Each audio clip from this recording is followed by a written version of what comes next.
All right, in 3, 2, 1, boom.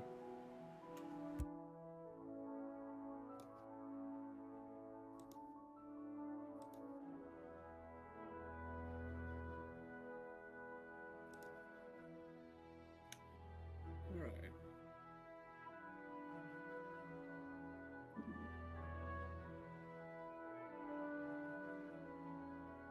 So, last week, the party finally reached the city of Zadash.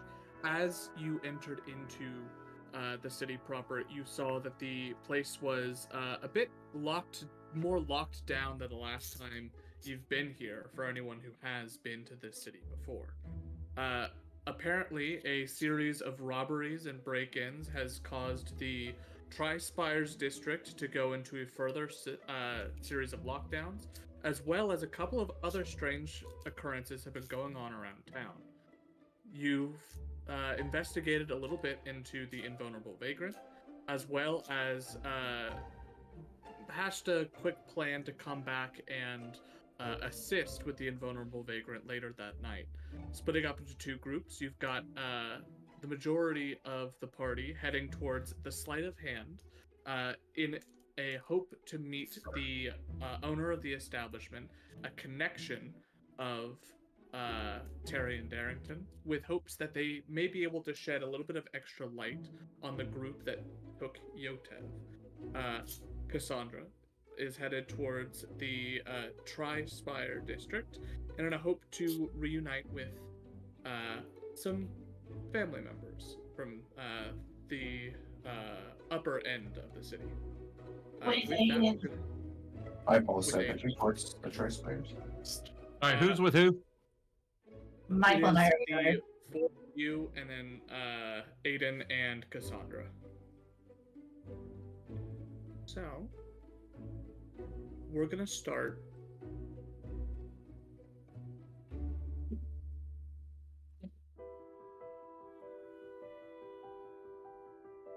We're gonna start with the group of 4.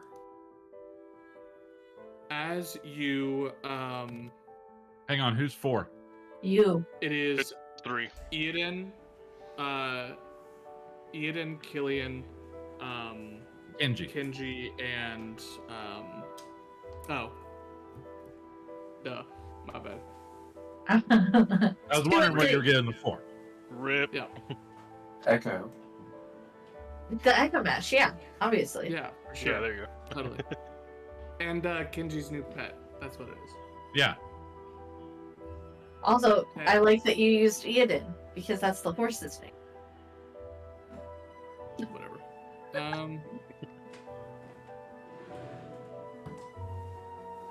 My pet's hungry.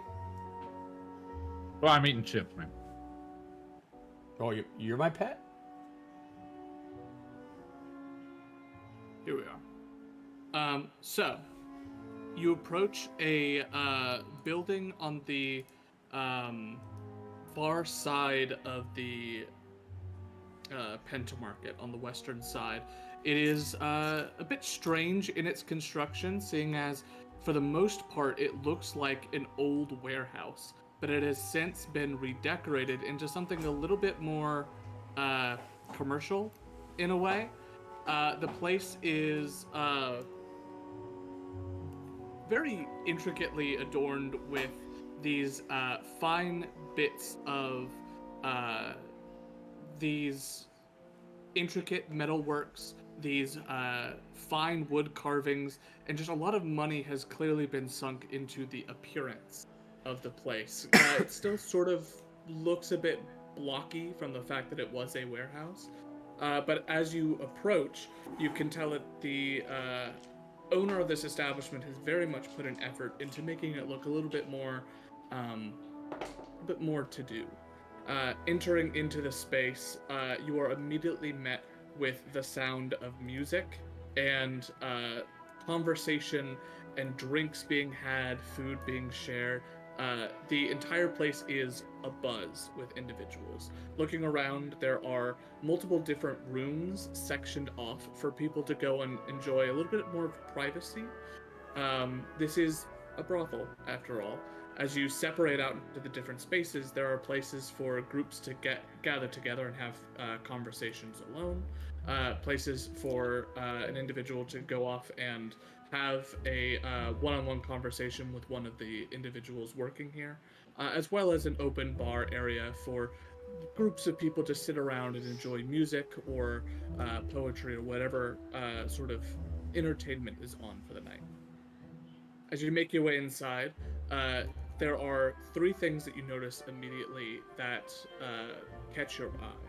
The first is that on the main area where there are individuals mingling and drinking and smoking, there are groups of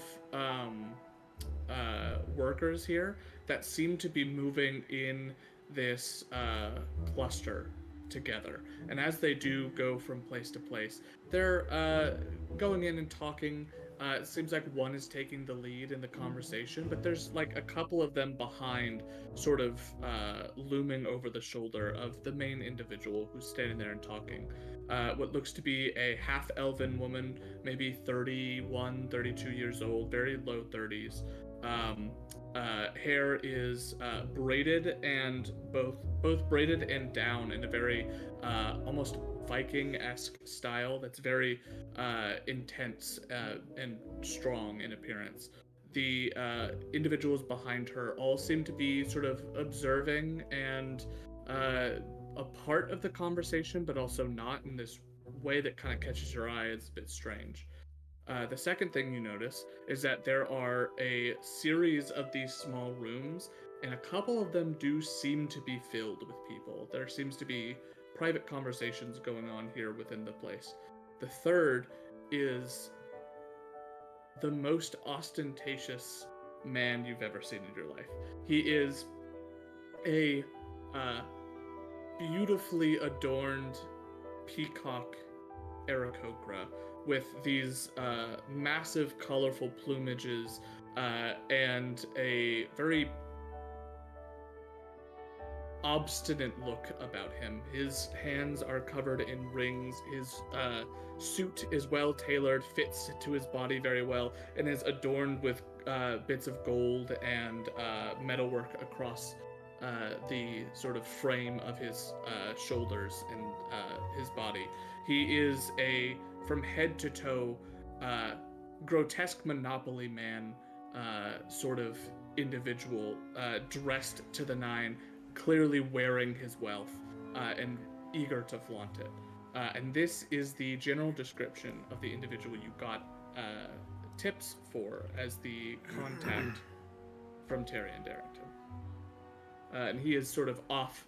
It is a 2-story building. There's a section in the back which looks like it has a bunch of offices. He is sort of standing up there in what looks to be a makeshift VIP section with a couple of individuals.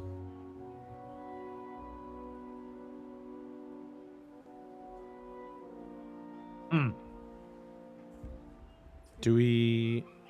Also, I will say it only took us how many sessions did we do last game? 2 years. 2 years to get into a brothel. It only took us 2 years to find a brothel, and I didn't even need to roll for this one. Killing Right. it. Truly, I've made it and I've peaked. You can't even get better than this. As soon as they said we were in a brothel, I thought the same thing. Yeah. Immediately. Yeah, you need to take a thing in Bard now, so you can sing songs now about how we found it. Should we go? So I'll look up, or like in your mind, Varnex and Killian will hear. Should we go directly to the overdressed Monopoly man, or should we scout out the place?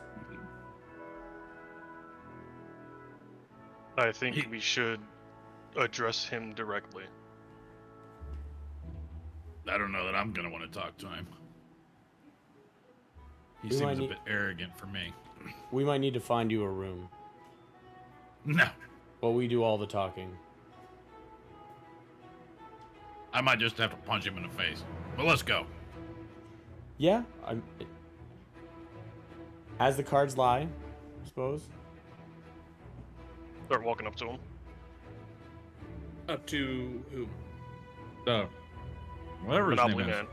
I think I'm traveling on So your he shield, which is is on your back. upstairs in a VIP section. If you'd like to attempt to gain access, you may. We will But that go may talk to the take- bartender Okay. and say we have an appointment with him. We know his name, right? I don't know. Do you? Yeah, Taryn Darrington gave us his name, right? Maybe. Oh my god. Making it. Yo. Can I roll a history check to see if I remember? I don't know if I wrote that Do you one have it down. in your notes, Fragan? Anywhere? I don't have it in my notes. I can Or no, guarantee you you. take? Mhm. For sure. Dude, I can I'm- tell you. I'm looking. I can tell you for a fact that the thing that happened yesterday, I took notes on, or the last time I took notes Okay. on. Let me Sure. one sec. Pause. Wait for it. Yo, next customer trying to draw memory forward. Dig deeper. Brief flash of the night years ago. Yo, don't even come at me, bro. If it's super important, if it's people's names, I know that you struggle with that. And you know what? As a favor to you, I don't remember them for you.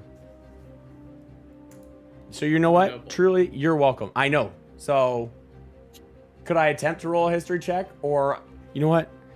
Varnex, maybe you know, but I have trouble remembering people's names. Are you asking me? I'm the one that calls everybody the wrong name. On purpose. Is there a roll, Mr. DM, that I can do to see if I remember? If one of you would like to make a history check to see if you remember the name of the barkeep, you may. Not the Or barkeep. The owner. The owner. Like I'll we do have it. a note keeper in our party and you don't have him. I got an 18 on history. Michael, do you have it? Arena. Inspiration, please. You have that? Go ahead and take that. Thank you. I think Varnex. What's his name? What's his name? He had an 18. What's his name? Arena. Yes, it was a Aarakocra, described as a peacock Aarakocra named Arenas. Arenas? Yes. I remember writing that down, but I can't find where. I didn't even know what an Aarakocra was, so. It's a bird. It's like a. Oh, you don't know who Man. Urk is, but it's like an owlin, but it's bigger.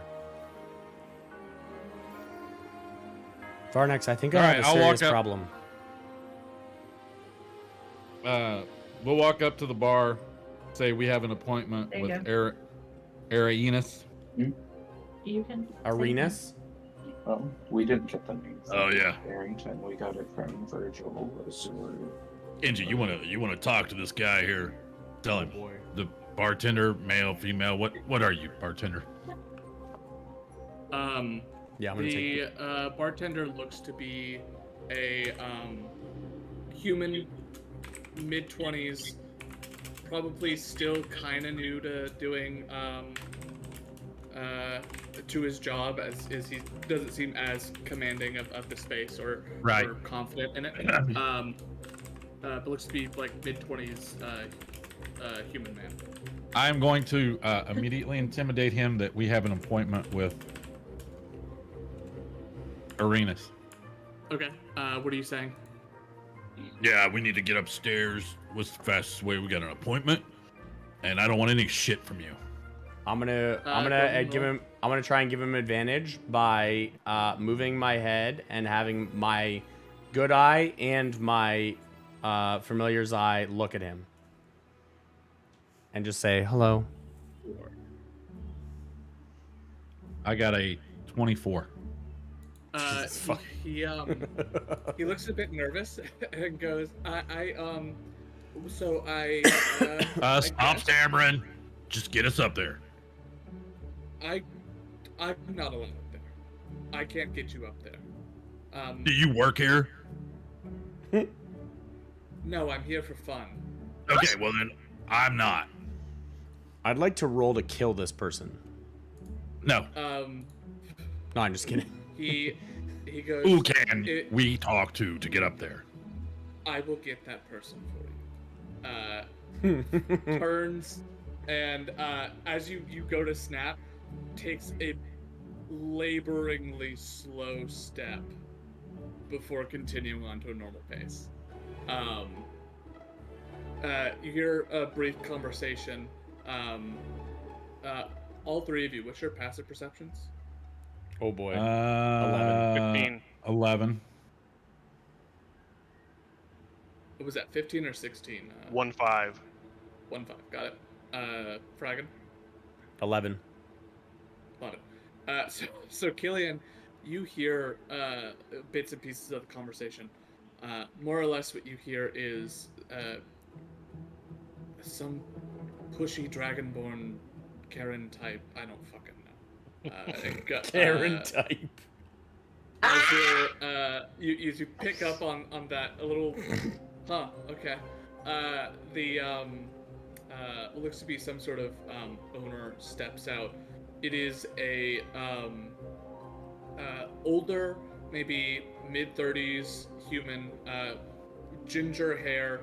Oh with my this God. weird streak of black through, starting at the front of the hairline that goes almost to the back, but stops just about 3/4 of the way back. With that one streak, and there's also some sort of skin pigmentation change there as well. She steps forward. She's wearing very elaborate looking leather armor, and there's a massive battle axe sort of attached over her shoulder as well. As she steps out and says, "You said you had an appointment with the owner, is that right?" Yes, we do. Right. Can I get your name for that, please? We're with the brigade. Tyrion Darrington sent us. All right, so I'll go inquire about your appointment. Turns and heads off down the hall, wrapping around. And a couple of minutes later, you see that she ends up on the upstairs balcony. She has this conversation very quickly with the owner, and as she does, I'll lean on the bar like this, look up. yeah, you Yeah. lean over and look up and nod, and the owner, fully paying attention to someone else across the room, is still listening. Cuts the eye and catches like the lean and like nod in his direction, and you see the barest creep of a smile across the beak before he turns back his attention to the people he was addressing before.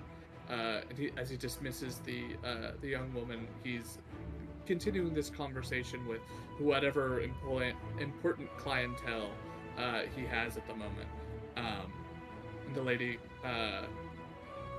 comes back down.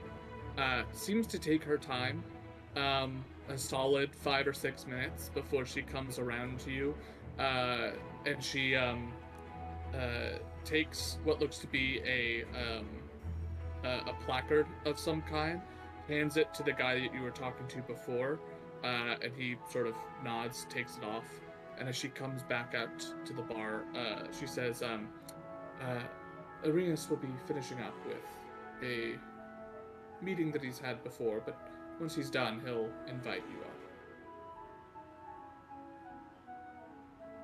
up. How much are we feeling about picking a fight? Because I'm wanting to shove this battle axe of hers up her ass. See if that'll get her moving any faster. Oh boy.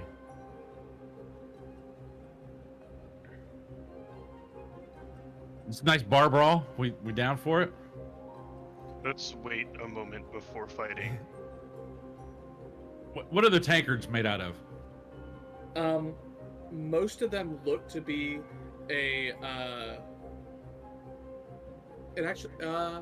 they would probably change room to room.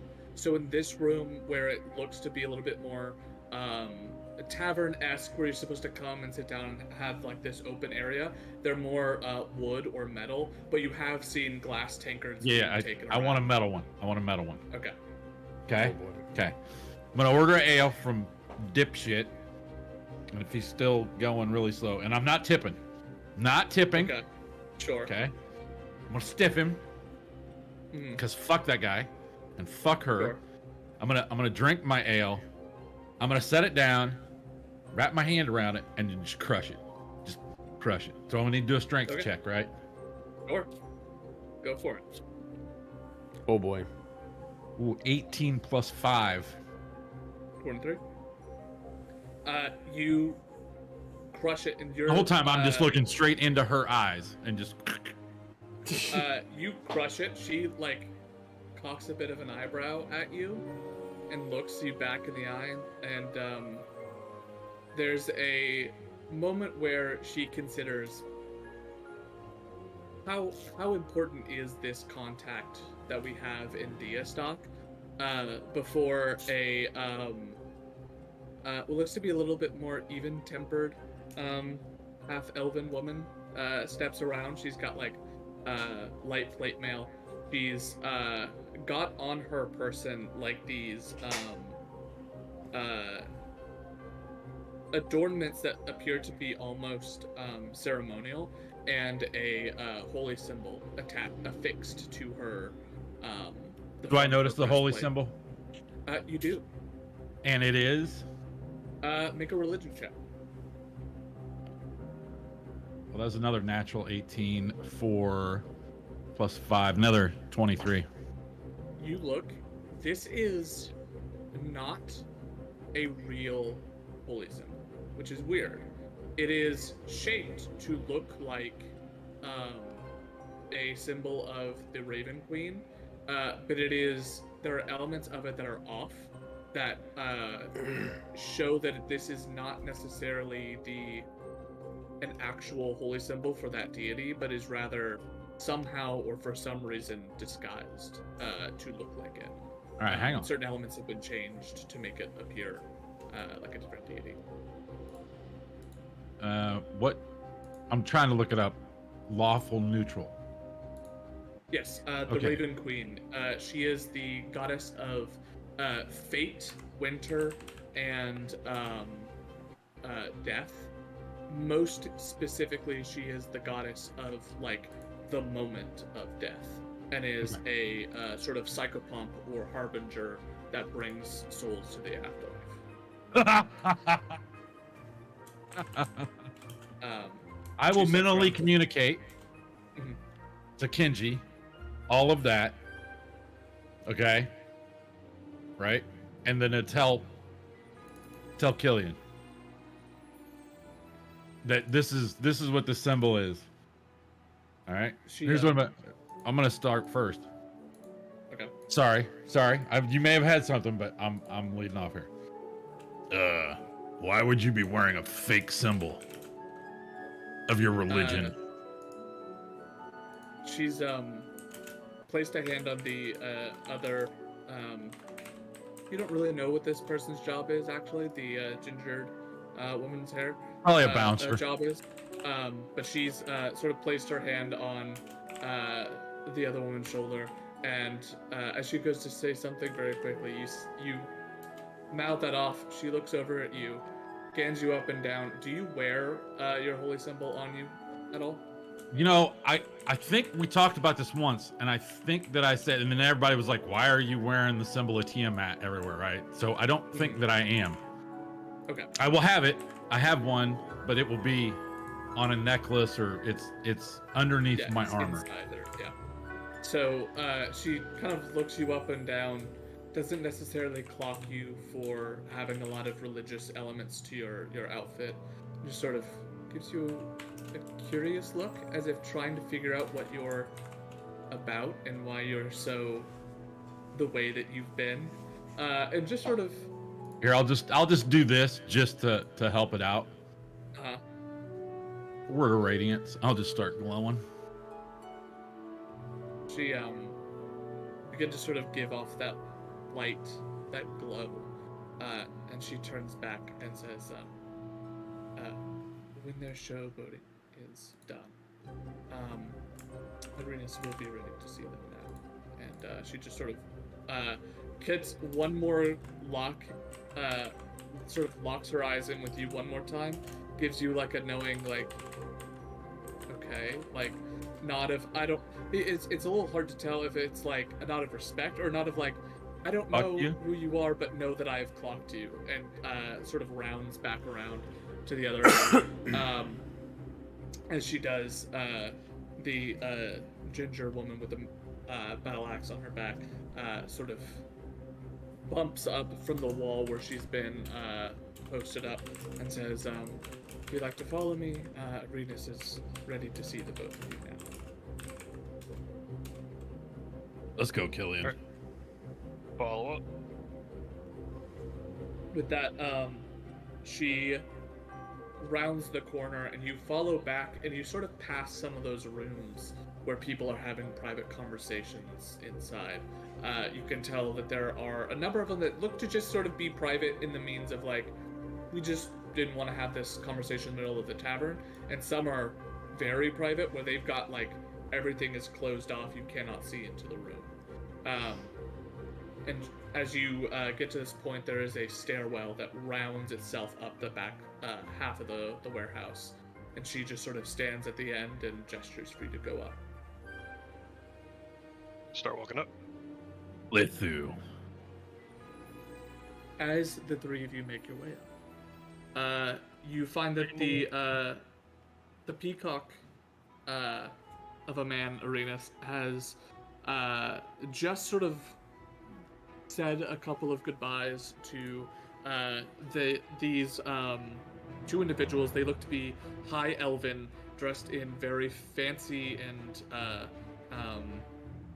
intricate looking robes. Some sort of noble, maybe, gives a brief sort of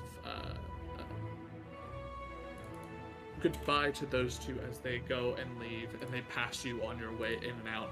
And he fully turns his attention to the three of you, though he only particularly takes note of two of you, as he sort of gestures and says, "Sit, sit, sit.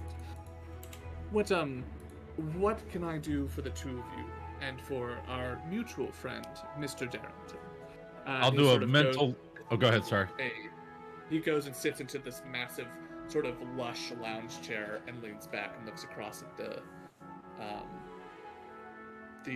two of you. I'm gonna do a mental word to Kenji. Read his mind, and then relay this to Killian. Have Killian do all the talking. And I'll just lean against the door jamb and not sit. Killian, you can sit. Whatever you want to do. Yeah, I'll take a seat. I'll be the muscle. Sure. I'll cast Detect Thoughts. You cast Detect Thoughts, and as you reach out, you hear nothing in return. With Detect Thoughts, you can normally hear everyone sort of bounce around from person to person. In this space, not only do you not hear them, you're not able to switch to Killian, nor are you able to switch to Varnax. Oh, there's Am I a allowed to- fucking spell. Am I allowed to? Well, would we even be able to communicate then? So your mental Telepathically? ability is not a spell. That is an innate Oh, ability that got you you. have. Yeah. So your spell does not seem to work. It doesn't seem like any spells work here. I'll just nod, and then I'll just say, Killian, can you please inform Mr. Arenas why we're here? Thank you for your audience. Mr. Darrington said you may be able to help us in locating a lost friend. I might be able to help with that. What sort of finder's assistance are you looking for? Just information, or are you wanting to hire some individuals to go out and do the hunting on your behalf? I'm gonna go ahead and pull out the drawing that I made of that symbol a while ago Mm-hmm. and show him that symbol. Like, just put it down on whatever table there is there and said, hey, we need help identifying who is involved with this. The information route, then. He leans forward and takes one talon to just press onto the piece of paper and pull it across the desk to him. And just sort of looks down at it for a moment and says, I'd be able to assist you. I could tell you a lot about this little group, but I would particularly hand information out for free. Sort of looks at between you and Varnax and says, "Tell you what, I'd be able to assist in procuring a bit of information for you, rather providing it. If you'd be willing to assist in something I'm having some issues with."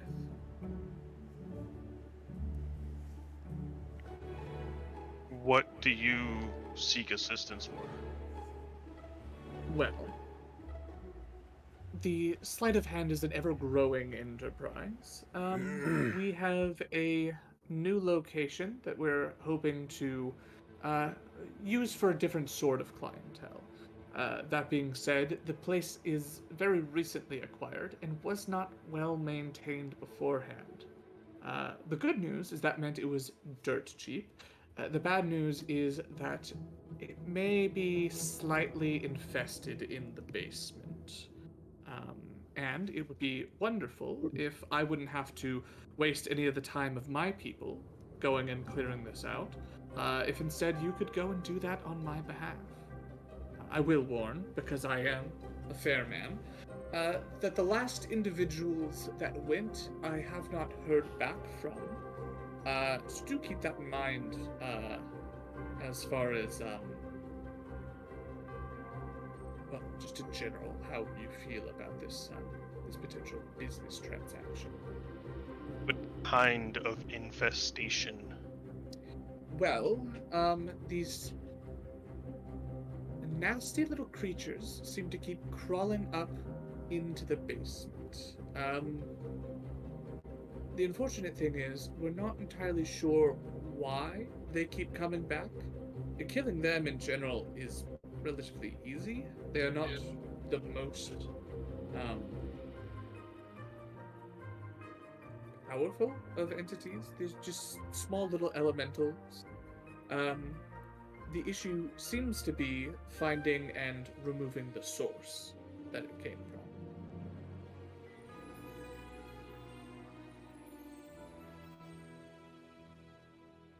How many have not returned? Well, that group was about 3 in number. Where is this location? Excellent. He says the new location will be on the lower half of the city. If you don't mind making your way, and it gives you some brief directions as to where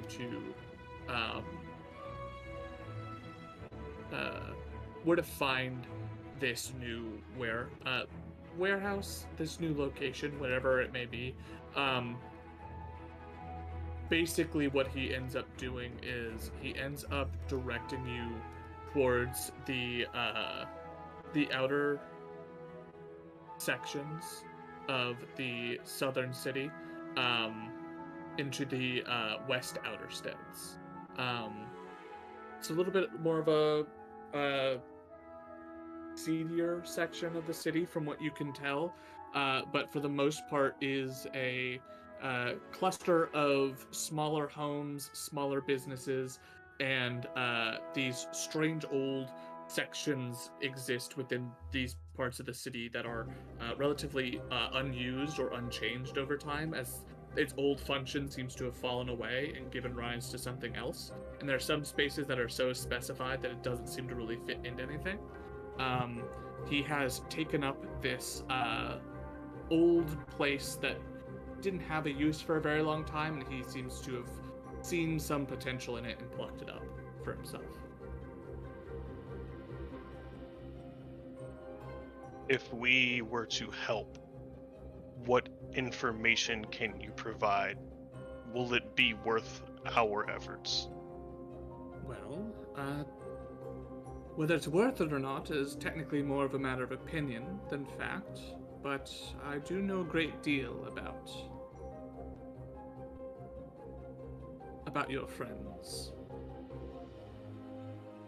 I did used to work with them at one point, so if that helps to give some sort of idea of how much I may know.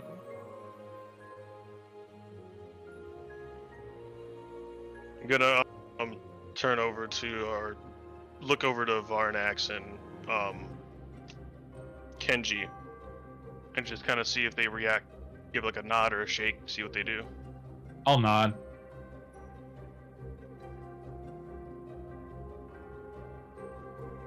I'll turn back. Who do we speak with when we arrive? Oh, excellent. Well, he holds out a looks to be like a porcelain token, and hands it over to you, Killian, since you were the one sort of interfacing this conversation. As he hands it over, it looks like it has this taloned hand that is on one side empty, and on the other side has seemingly stolen a single golden coin. You get the sense that this is some sort of iconography for the sleight of hand. And he, as he hands it over to you, says, flash that and tell them I've sent you, and they'll let you inside.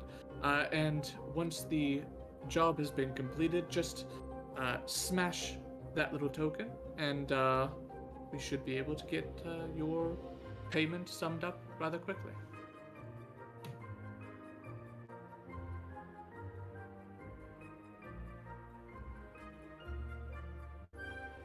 As we go, go ahead. Oh, why did you leave them? He'll hear in his head. Why did you leave them? The organization we want information about. Oh, please. I never joined this group. Where are you, actually? Where are you? Is that what you said? Yeah, where are you? He's sort of looking around for this third individual that he cannot quite place. Don't move. Well, I can't tell you what to do. Sorry. No, I'm not. I wasn't going to, but it seems we're all keeping our secrets. I'll keep mine for now. Yes, you're very cute. To answer your question, I never worked for these individuals. I worked with these individuals. Very distinct difference. I didn't quit anything. Our deal just came to an end. Simple as that. And they just let you walk away? Of course, why would they know? They know who my friends are. Your friends? Sort of looks up and gives a cocky smirk as you ask the question. Just nods. Doesn't seem to want to elaborate.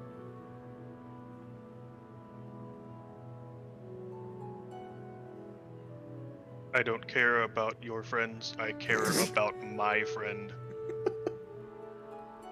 That's I'm fine. ready to go. I'm happy to help whenever you get that job done.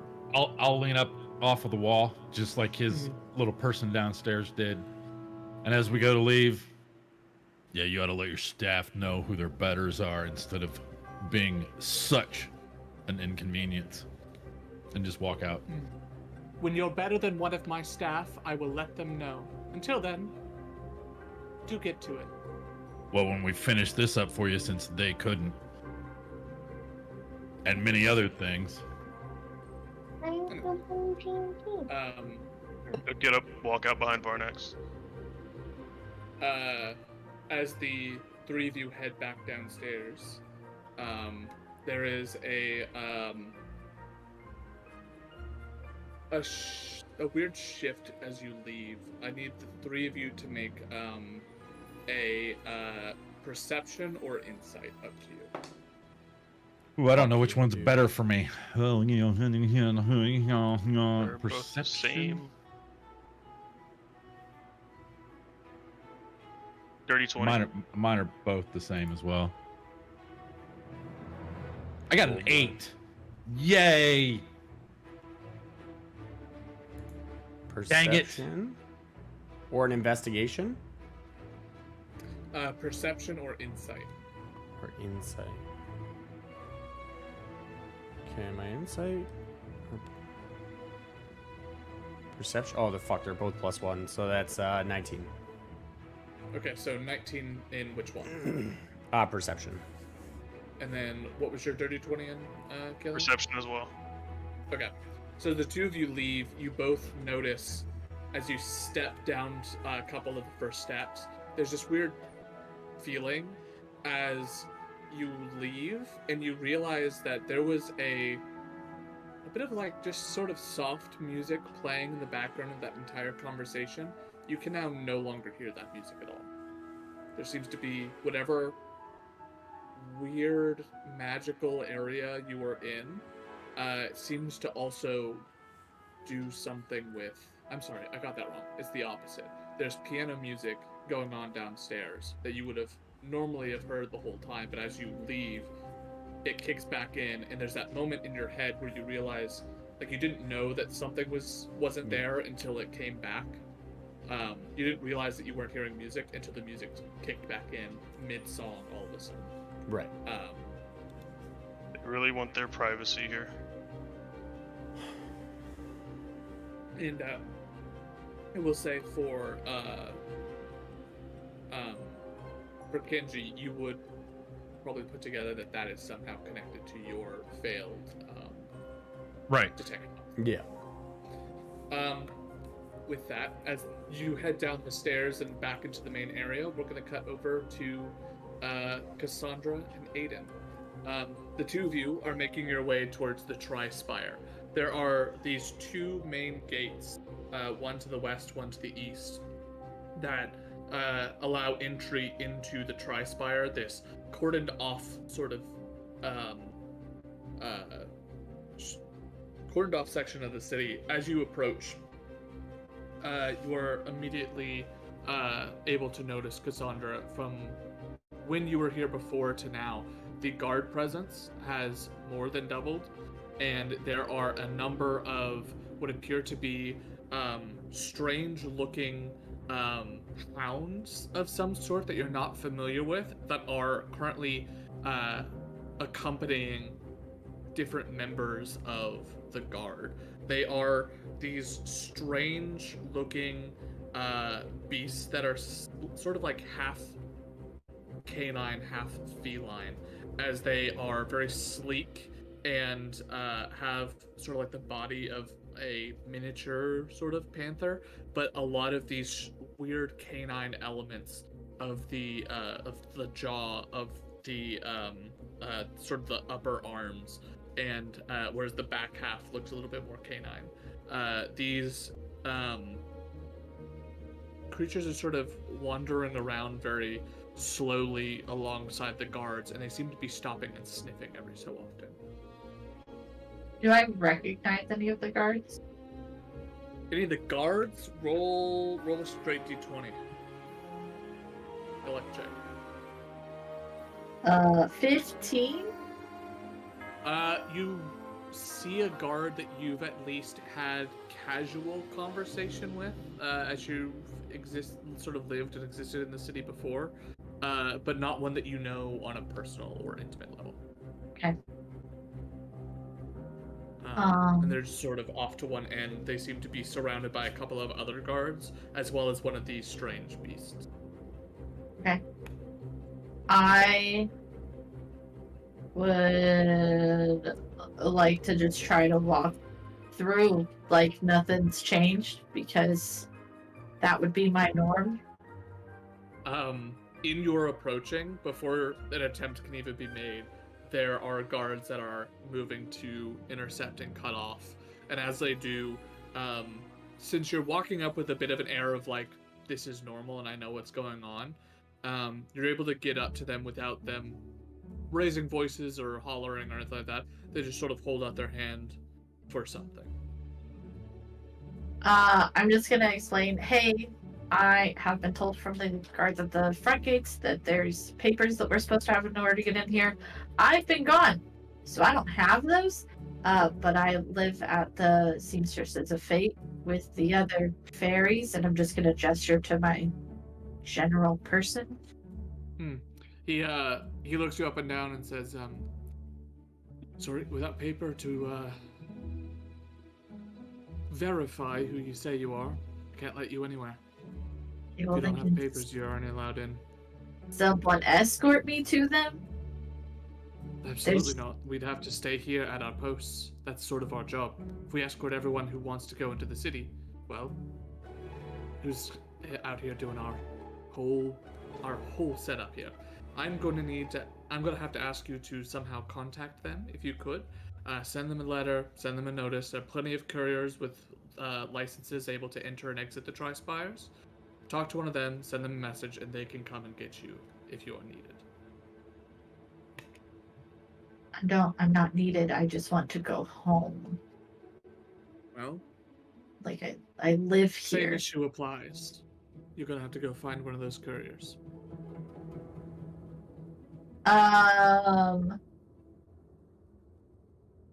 Okay. Where's the nearest one then? Gestures, sort of nods his head down the street a ways and says, "There's couriers along that street, about 2 blocks in. Can't miss it." Okay. Aiden, we're gonna head back to, I forget the name, the shop with Wonderful Invulnerable Man. Vagrant. Yes, please. Sorry. Yep. As they've sort of feel like they've successfully warded you off or sent you away, they go back to their thing, and you, Aiden and Cassandra, what are your passive perceptions? 15. 17. 17. So you both kind of get this feeling as you sort of glance back over your shoulder. You can tell that the creature seems to be sort of getting a little bit tense, as if it's picking up on something. And the guards seem to sort of stand up at alert and begin to gather up together near this beast. I'm just gonna keep walking because I don't know why I wouldn't, because it's not. I don't have anything different. With that, the two of you make your way back to the Invulnerable Vagrant. There's still the couple guards around the front. The Puma that you had talked to has already gone back inside, but you can see that the guard that you talked to before is back out.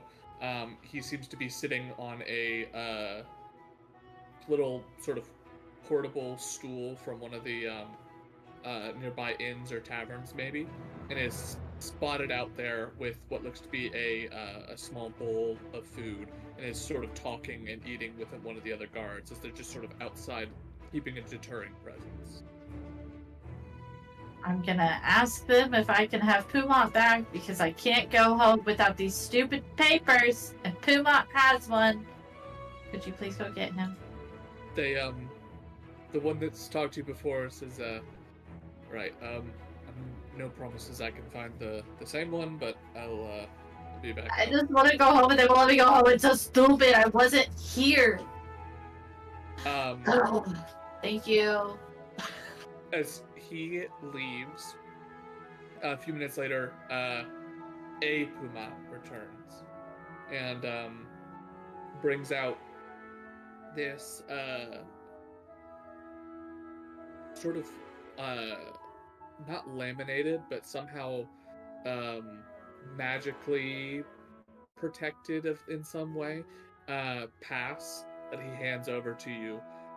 Has the Invulnerable Vagrant, has Pumont Soul's name on it, and is basically a slip that is saying that the Invulnerable Vagrant and Pumont Soul have the right to conduct business, and that these individuals are representatives or working on behalf of the Invulnerable Vagrant.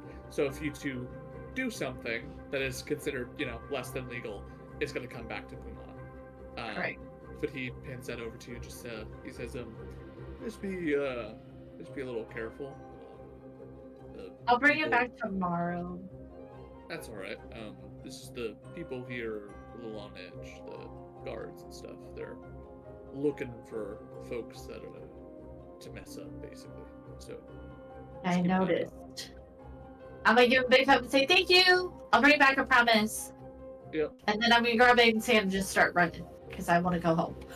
The tale of two Uh, sides of the party. Let me just throw that out there. Oh yeah, for sure. Please, thank you, please. Fuck you and your staff. I'm important. I mean,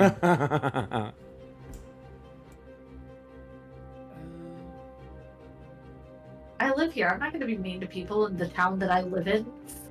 I give zero fucks. Yeah, I live here. I care a lot. Can we go back to the guards? If they don't know who I am yet, they will. Same spot Oh, boy. or different game? No, it's okay. I don't care. I have papers now. I have You go back to that same gate. Half of the guards that were there are gone, and so is that beast. You've still got about 3 guards keeping a bit of a watch. The one that you had talked to is already. It seems to be the half that's left. And so as you approach, one of the guards just sort of does that same thing of holding out their hand. They seem to kind of clock that you were here before, like they saw you not too long ago. But you hand over the slip. It kind of looks it over. Seems to almost rub at it to test a little bit of authenticity to it. Notes that it seems to react in some way that he assumed that it would or should. Hands it back to you, and you are allowed into the Tri-Spires. As you make your way, let me find this.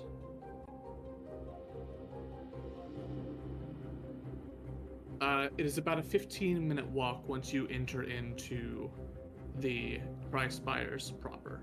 As you make your way through familiar streets that used to mark the area that you called home, you find that there is not a lot of individuals outside.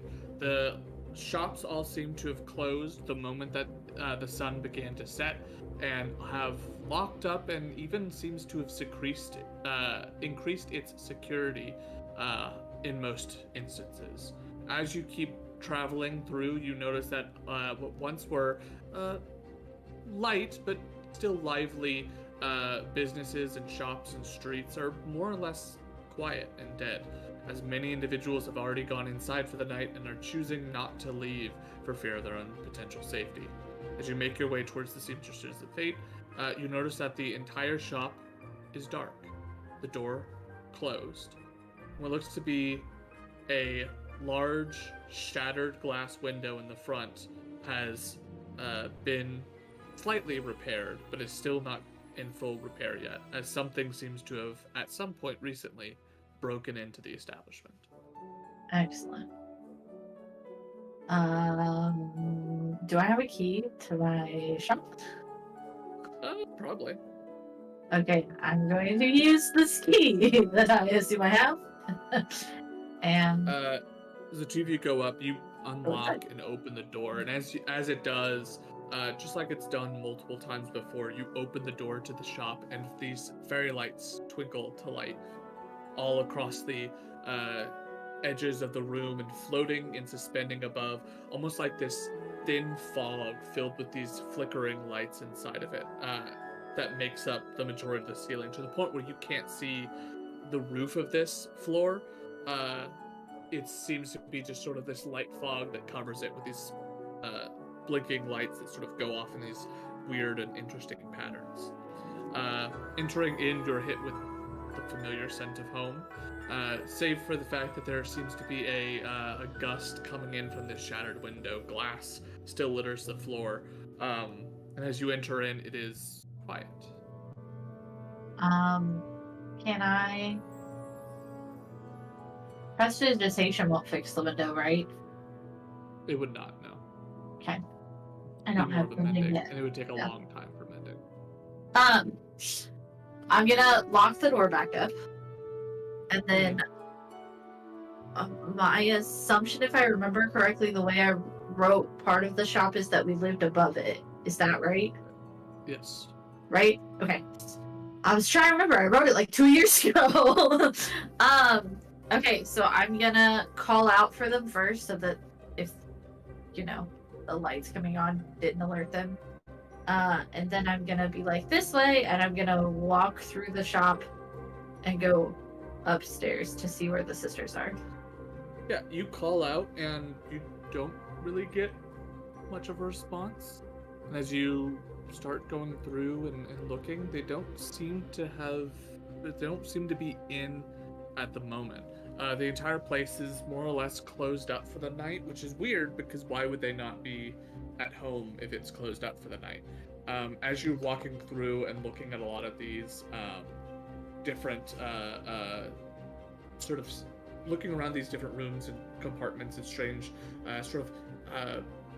hideaways and nooks and crannies that you know that the sisters sometimes end up in or are house small workshops or sections on the end where they're able to get away from each other a little bit whenever things get a bit more tense. All of them seem to be empty, and as you keep going, you start to notice there are things missing throughout the place.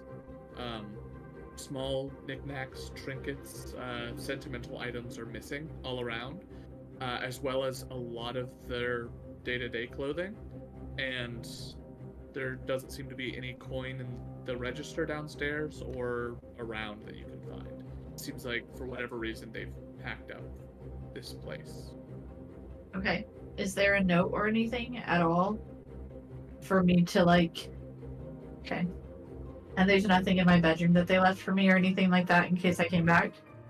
Your bedroom is completely untouched, exactly the way you had left it, which includes there's nothing extra left behind here. Right. But all of their stuff is gone?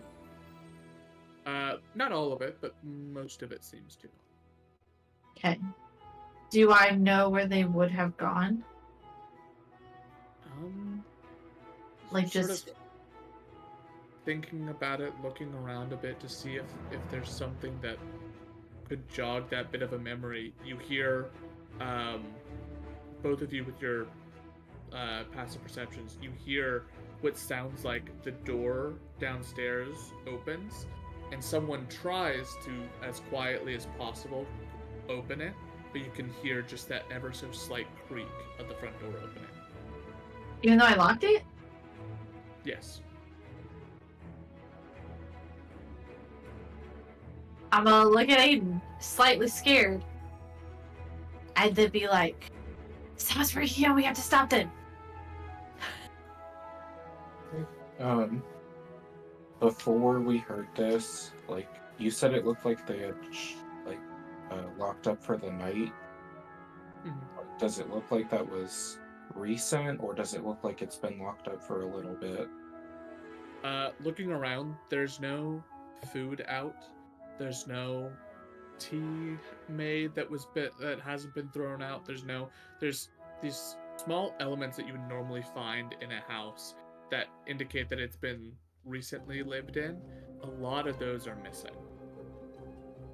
But it's not like dust is collecting. No, doesn't seem to have been that far that dust would be collected. I haven't been gone that long. It's been, 2 weeks in game? If that, Just about. right? So it's not been that long that even I've been gone.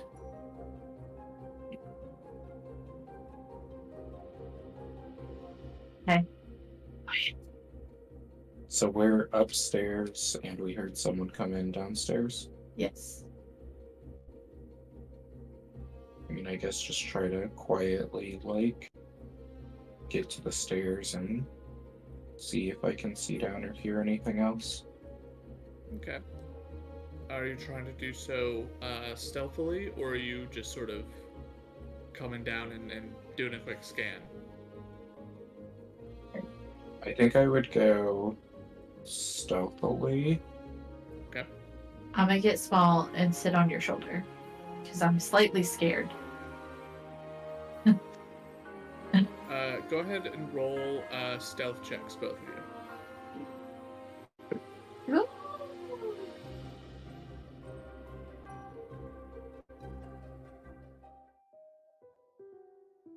A natural 1 for a 6. Fantastic. And Cassandra? I got a natural 20 or a 23. Why are you like this? What the fuck? Okay. So, God. let's see. Beat that. How does that Yeah. work? I'm invisible. I'm like the night. Why? Michael, do you have to remember that? Fairy shop is just weird. I don't, something familiar. So, as you begin to make your way down, this is very fitting, as most individuals who grow up in a space get to the point where they know the house very well, to the point of knowing every place not to step when trying to avoid being heard. So as Cassandra is incredibly quiet making her way downstairs, Aiden, you hit one of the steps that she knows is not a good one, and it creaks. And the moment that it does, I need you to make a dex save. And I also need a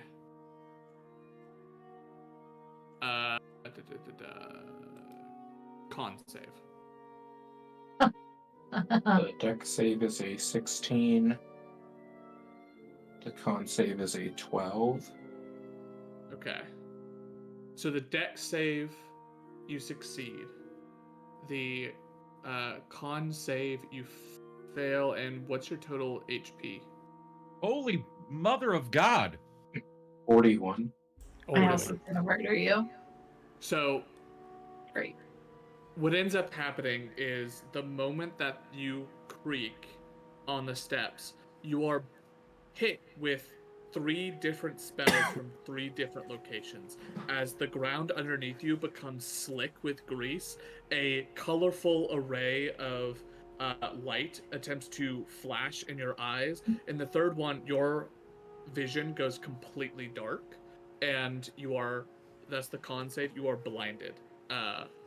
As you make your way like a couple steps down, all of a sudden the ground is slick. There's a flash of colors that don't seem to affect you, but that second save that you had to do seems to have taken away your sight. And you're now standing there blind on the steps, surrounded by this greasy substance, and no idea who just cast that at you. Cassandra, you watch as the 3 sisters who have come back in response to an alarm spell that they've placed on the front door, have come back to their shop to in order to catch a criminal, found Aiden, and have attempted to grease, blind, and color spray him one after another, as they all basically release this magic the moment that they spot him. Aiden is currently standing there a bit shocked, blinded, and potentially about to fall down the steps if he moves because of the grease. I'm just gonna bust out laughing because I assume I see the 3 sisters, right? You do. At this point, They yeah. were I'm just gonna bust they out were sort of laughing at hidden him. for a moment, and all of a sudden step out and all release magic, sort of popping them out of stealth. And as you start to laugh, they look up, and Flora immediately goes, "Oh, sweet heavens! I am so sorry. Is he with you?" Yeah. And she sort of hits one of the sisters on the arm and says, drop the spell. And your vision comes back to you a second later as the spell on blindness, deafness goes away. But there's still like grease all over the floor and all over your shoes, and your eyes still kind of have that sort of weird motes of or specks of like that fuzz or light to it after being shot with the color spray. As you're sort of coming to after that, the 3 of them immediately turn towards Cassandra and rush up into this sort of trio of hugs. And the one that had told the other to fix it, Flora sort of immediately turns over to you and puts her hands on yours, Aiden, says, I am so terribly sorry. We just recently had a bit of a break-in, and we assumed, we assumed that you were them and you were back or something. I am so sorry for that. Are you all right? Yeah, I'll be fine. Just caught off guard a little. Fantastic. Meriwether, help me with him. And they both sort of pick up underneath. They grow to the full height, pick up underneath you as if like grabbing your arm and lift you up out of the grease and over. And you see one of them use prestidigitation to turn the sort of the grease on your shoes to clean that up. And as she does, the clothing sort of shifts in hue to a more of a pinkish color as she sort of waves her hand. And she just says, I'm terribly sorry for that, dear. Is there anything else that got affected? Anything else that needs to get cleaned? And one of them sort of looks over and says, yes, but you've messed up his clothes, shifts his hand, and it turns green instead. The third one goes, no, it was more like this, and waves her hand. Your clothes turn to a blue, and they're just basically now going back and forth, doing this prestidigitation to turn your clothes different shades of coloration. Between pink, green, and blue, pink, green, and blue, that over and over again, and this weird sort of, you sort of feel like a techno display at this point, as you just keep going through these rapid color changes in your sort of outfit over and over again. I'm just gonna laugh the whole time. Eventually, all three of them hit you at the same time, and your clothes sort of shift back to normal, all the coloration going away, and right as two of them are about to just keep going because they're assuming that it's gonna fail, the one in the middle goes, stop. I think that was it. Okay, we're good. Terribly sorry, dear. What was your name, by the way? I'm Aiden. Pleasure to meet you. You brought a friend home? And one of them sort of leans over your shoulder, Cassandra, and says, you brought a boy friend home. No. So we're here because he wants to go see the library, and I figured while we were coming up here, I would come say hi, but you weren't here, and then you attacked him. So that's what happened. Right. Well, so we did. I used my key. Like, I didn't break in. I have a key. I was just telling all of them. We were confused by that, but then we remembered that there was glass in the door still, or the window was still broken open. So we just assumed you crawled in through there because it was still locked when we got here. I just locked it back up because I assumed you wanted it locked. Yes, and we do. We showed up, we saw the door was locked, we thought, oh, they must have gone in through the window, so we went through the door, and the alarm was already tripped that we set earlier today, and it's been a lot. We got robbed the other day. I noticed. You're not the only one. They've taken a good number of the materials that we've had.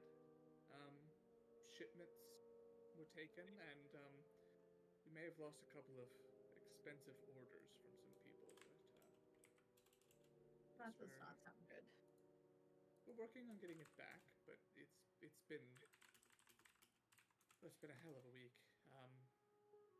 There's a lot of different places that have been taken, had things taken from them recently. The neighbors down the street had their place broken into. There was a spot around the corner that bookstore was stolen from. It's a lot of bad things going around in the neighborhood, unfortunately. Not normal. It's not. It started with the meal hearth around the corner. They got hit at one point, and then it made its way over towards the Chastity's Nook, that bookstore. And after that, we got hit just the next 2 nights later. Whatever's going on with this, it seems to be rather quick, and mostly it's hitting residences. It's been avoiding shops with a couple of exceptions here and there. Well, Pumont just got hit tonight. I think it was tonight. Wasn't it tonight? Pumots was a little different. No. Pumots was him performing a ritual that went a little wrong. Oh yeah, right. That we may have assisted in getting things in. Little Fey beings are now swarming the place, but yes. Hey, yeah. Well, is there anything I can do to help? I just mean- came to pick up my IDs and stuff from school so that we could go to the library. Because he wants to go there and he can't get in without me. And then, like, I wanted to have whatever this stupid paper thing is that I need to get in here. But I wasn't home, so I don't have it. So that was very inconvenient, but Pumont helped because he's the bestest.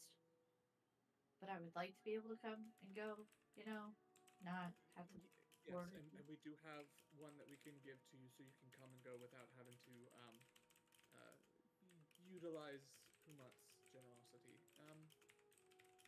As far as if you can help, I don't know if you are able to catch thieves, are you? I don't know. Are we? Are you looking Or at me? between the two? I literally looked at you. Yes, thank you so much for paying attention to me, dear husband. Do you want to try? We might be able to. Do you think this is related to the other ones we heard about? Probably it doesn't hurt to check, right? Do you think the others would want to help? Probably not. They're kind of jerks. But mean, now could we still don't. ask. Wow. Yeah, exactly. We were fucking in. Now we're not. You're not here. I just have an inkling we don't want to help anything now. Oh, yeah. Yeah, Yeah. back in my Feeling. mind, just a little I tickle. got a gut feeling that the Gut goody good feeling. two shoes don't want to do shit. Well, I don't think the others would say no. I don't think they'd just want to help, but we did hear that courier talking about compensation for any information that can be provided about these events, so Ding, ding, ding, ding, ding. Show me the money. Well, then, I'm heavily invested in helping for, you know, super personal reasons, whereas before I just thought it was weird I just don't know if we have the time. how much time we have. Yeah. Well, if you are interested, the Lawmaster would have information and maybe a lead for you to go chase down. I know that they're sort of looking for outside help because most of the guard has been, unfortunately, has been reallocated to our section of the city. It hasn't done anything to prevent further crime, but it has meant that other areas of the city don't have guards to go hunting for the thieves anymore, which is ridiculous in my opinion, but they don't ask for our opinion. Yeah, they weren't very nice earlier. So, The You know, Starosta has sort of pulled all of the guards into the Tri-Spires, but I'm sure the Lawmaster will be able to help at some level of getting you information. it seems like they're looking for something. Do you know what they're doing with those beasts they have? They have discovered that certain creatures. She sort of cuts an eye over towards Cassandra, but keeps talking as she goes. Certain creatures are able to smell after magic that's been cast, as it smells some sort of arcane magics. It's able to sort of hunt it down like a sort of like a bloodhound would. They've been using them to hopefully catch these criminals, considering they believe that there's must be some sort of arcane use allowing them to get in and out of these buildings. Visibility or short range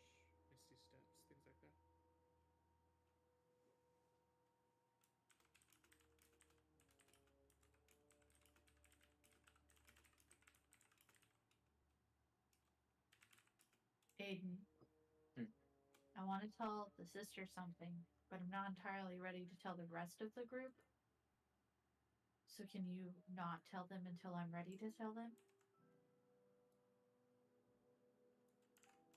I guess. I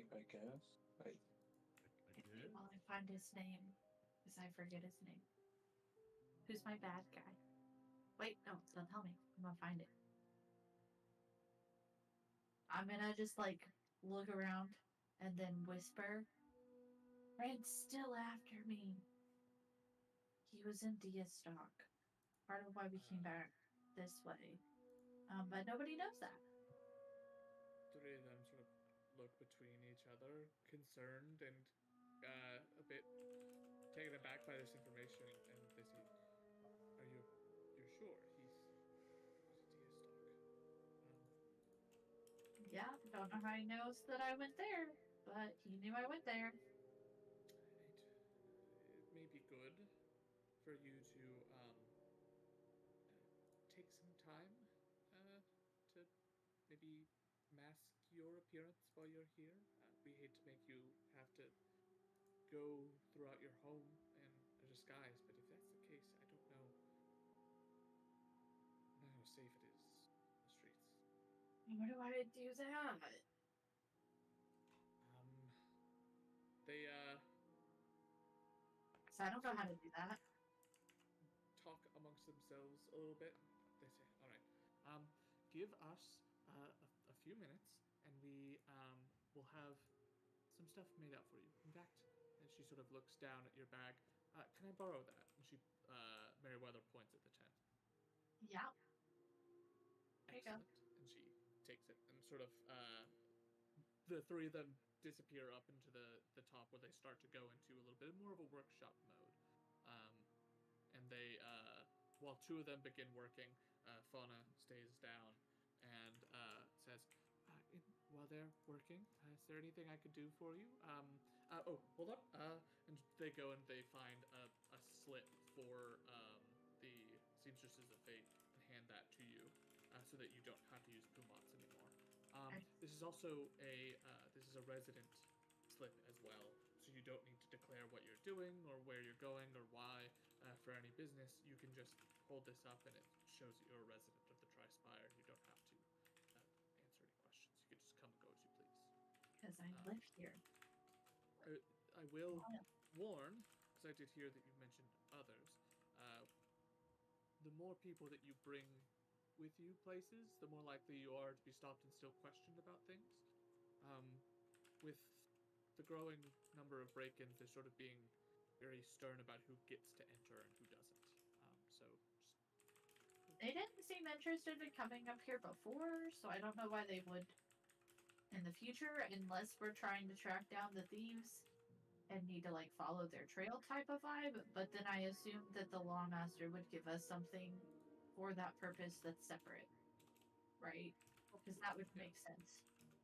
Yeah. So I'm not too worried about the rest of the group. That's also only technically two of them. Most of them ignore the third because he's a doll. So I don't want to explain. It's weird. I don't like it.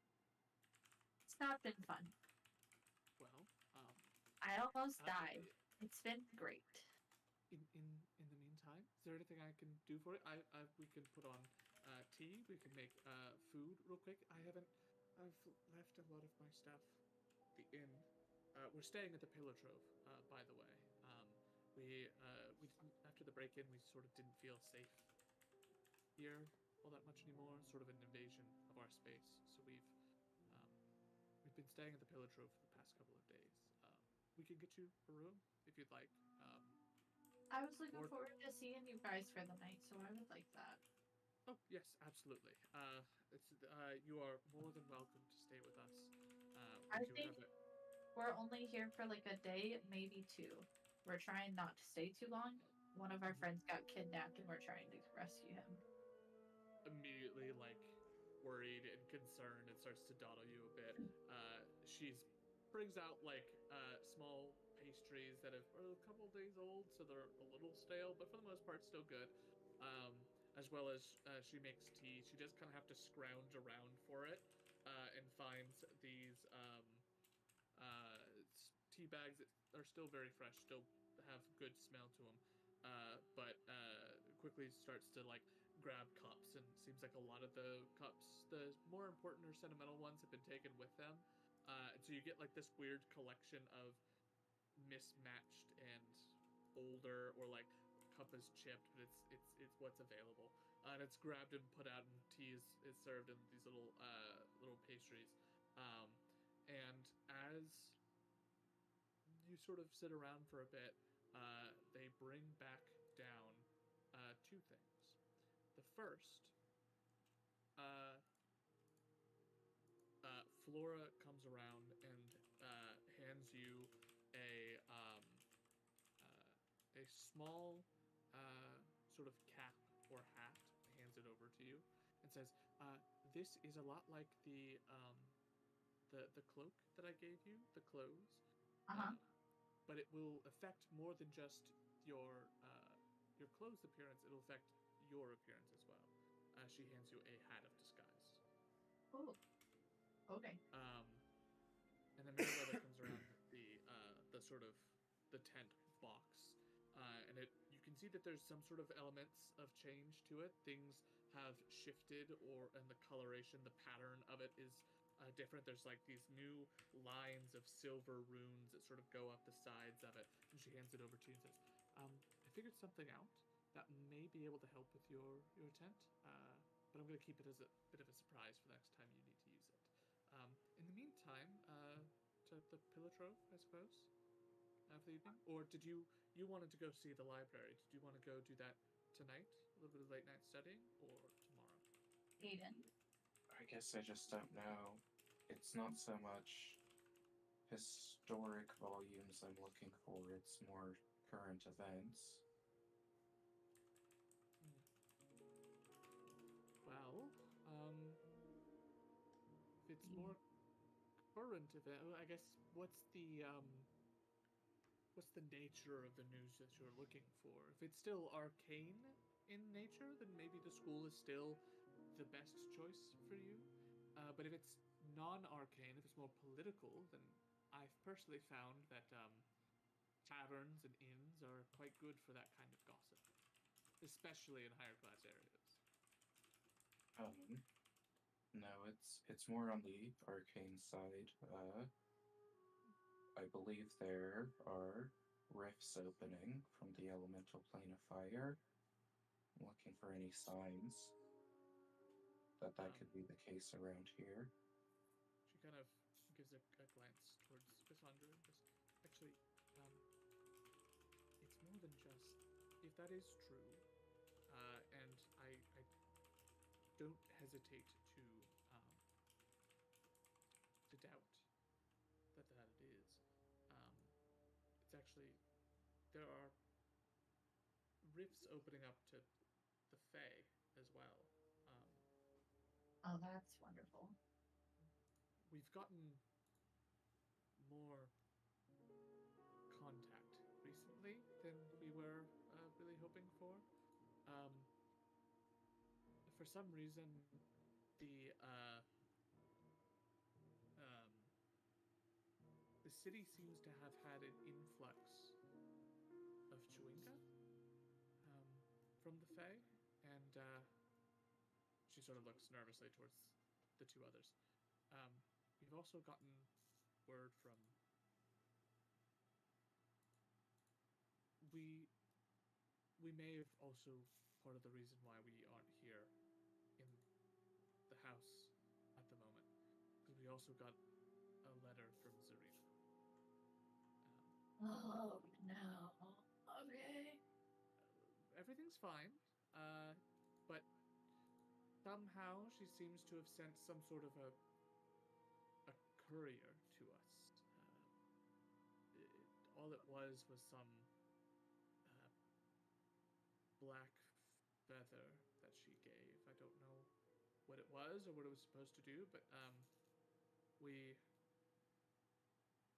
did our best to dispel any magics on it and destroy the item so that it couldn't be scryed on. But we're not sure if anything else is going to come of her. Okay. Cool. Good to know I'm not the only one being hunted. I mean, that sucks, but at least I'm not alone, right? I mean, there's that at least. I wish it were fewer of us, but now we're a strong group of 4. Woo! At any rate, we should get out of here. If the two of you want to go to the university to go and see about what it is that you're seeking extra information for, feel free to do so. You don't have to hang around us if you don't want to. Otherwise, we'll be at the Pillar Trove. It'll be room 14. And she'll hand you a copy of a key for that as well, in case you don't want to follow. Perfect.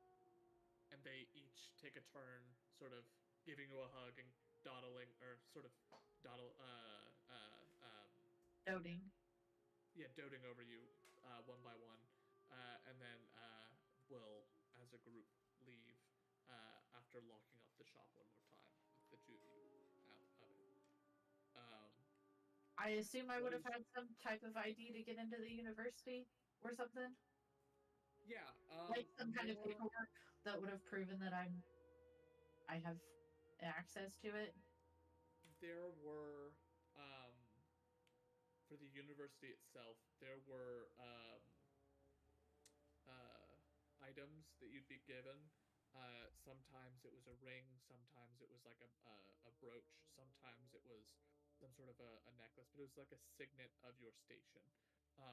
The type of item and the extent of its magic was dependent on who you were sort of learning under, and that would determine the stylization of item, and then the level of enchantment changed depending on sort of status within the school.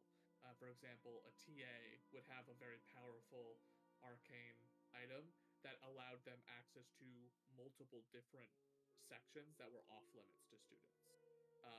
And yet there were places even more well guarded that their items would not allow them into.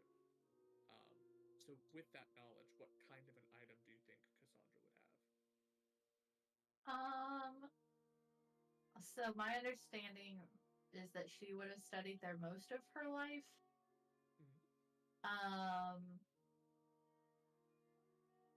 And I feel like if she was ready to leave, she wasn't ready to leave yet. She was forced to leave. So I feel like she would probably be probably a junior in the equivalent of a college education would probably be my guess. Like whatever that equivalates to here would be my guess. Probably a junior. She probably would have been close to being done, but not quite done. And what would your item look like? Would it be a ring or a brooch or necklace? I'd probably have a ring. Okay. Yeah. So you go into your room and you grab a ring that you've kept pretty well hidden and secure just in case. And you slip that on, and that is a sort of like a mark of station. You know that as you've gotten to a pretty advanced year when it came to the arcane studies that you were doing, that it will allow you into most of the sections of the library. There are a couple that are still restricted even to you, but as you sort of gained more and more classes and you've completed more courses, that ring allowed you access to sort of deeper and deeper levels of knowledge. So you've got a pretty good section of the library right here on your hand. You know, and I'll give this to you that you would know just off the top of your head. There are two sections in particular that you do not have access to. One is a section that TAs and teachers are allowed into. It is just simply known colloquially around the school as the teachers section. the TAs get a sort of half access to it. They're able to enter and they're able to check out certain books, and other books need to be checked out for them by a professor or teacher. So there's a teacher section, but there's also a section that is a step beyond that, and that is the referred to as the headmaster's section. That is a location where the headmaster has to give you express permission to enter, and with that express permission, you are given access to a singular tome of his choice. So it's sort of like I need this piece of knowledge or this lore to do some research or some project that I'm doing. With permission of the headmaster, you would get access to that one book in this section, and you'd be able to enter and go only to check that book out. Everything else is still locked off to you. Just very, very, very high security sort of stuff. Okay. But with that, Wanna go to the library?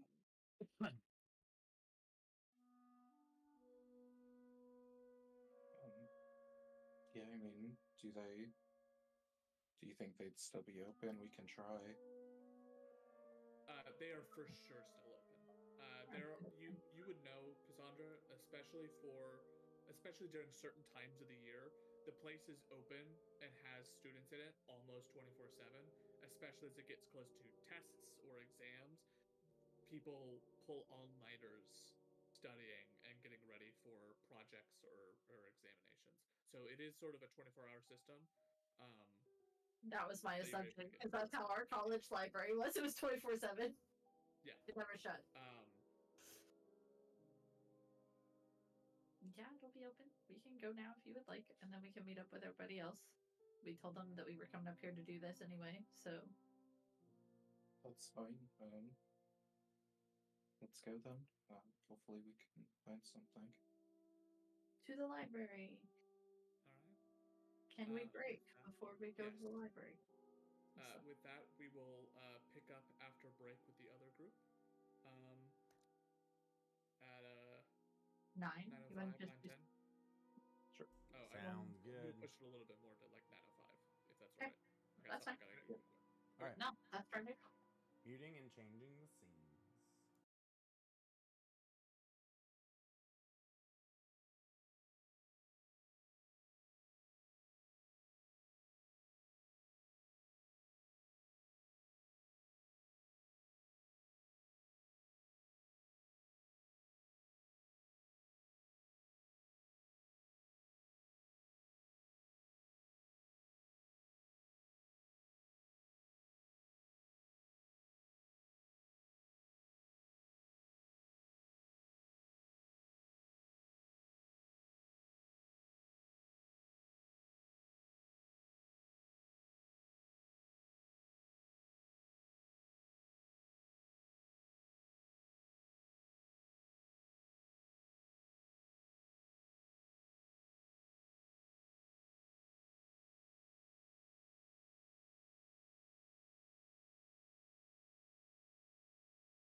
gonna jump over to the group of 3 with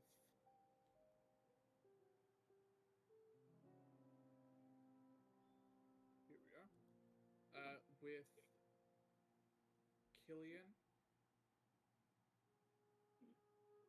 Kenji, and Barnex.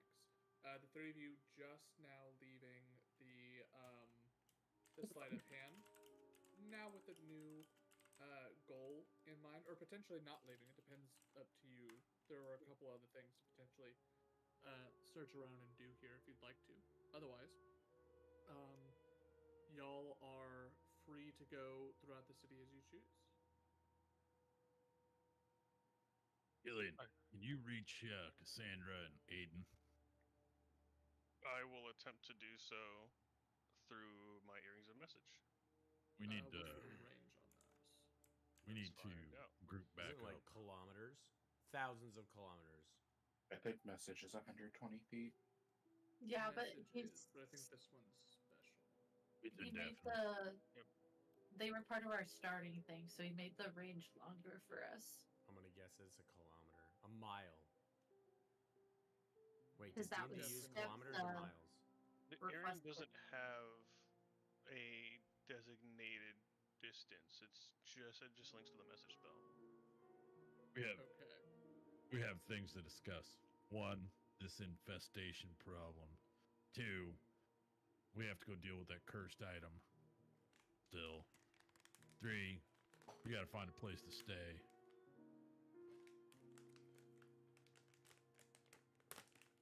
So you're able to, we'll say within 2 miles, send out a message as long as the person also is within Jesus. that area. So the message will go through. What would you like to say to Cassandra? We've- Up to you. You And have or one? Aiden.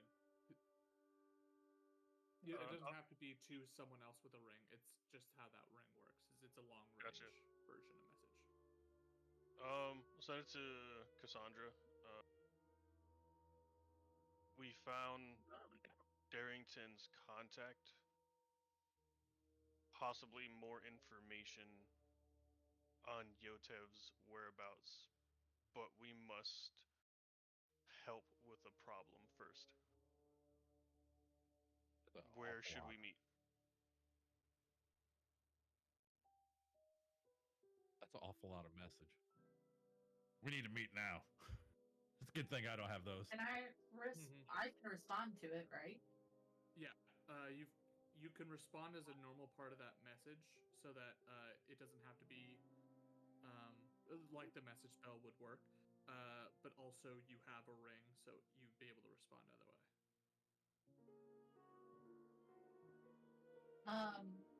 I'll say that we're currently headed to the library.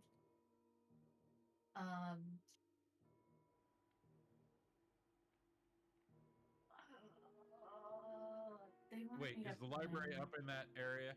in the Trispire, yeah? And we can't get into there without Without paperwork? me. Uh-huh. Okay. Well, technically, she couldn't even get in without Pumat, so why don't we just go to Pumat and get some shit? Yeah, but you don't know that. You don't know that's how I did it. Well, I will say back. We're on our way to the library. Let us at least see if they have what Aiden needs, and then we can meet up with you in half an hour. Where?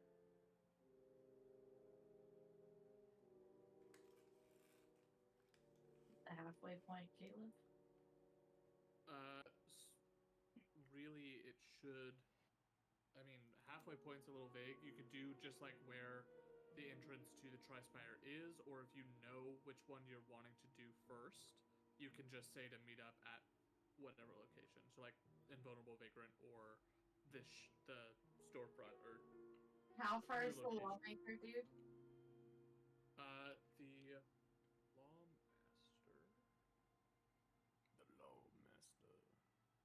Would that That's be oh. semi in the middle of where they are and where we are? In a weird roundabout, it's less that it's in between and more that it's equally inconvenient to both of you. Excellent. Fucking hate Because that that. would be on the eastern side of the city. Right. In the where is it? Heard y'all wanted to meet up. Let's both choose a place that sucks ass to go to. But that would make sense because then if we want to figure out So that would be over here. We're up here. uh-huh. We're going down here for that location. Or if we're going back to Invulnerable Vagrant first, it's here. Then we'll just meet at the entrance of the Tri-Spire. The middle gate. Let's do that. We'll just meet at the Tri-Spire middle gates. And then we'll decide what we're doing then. Okay. Alright. Relay that message to Kenji and Varnex. The west gate. The west Sounds gate? like a blast. There's 2 gates. Oh, which Yeah, there's gate the did west we one go gate. in? Did we go with the west one? Alright, then the west one, yeah. We'll meet at the west one. Is Perfect. that one like between the Tri-Spire and the Pentamarket where we would have been? Mhm. As close as a equidistant point as possible, yeah.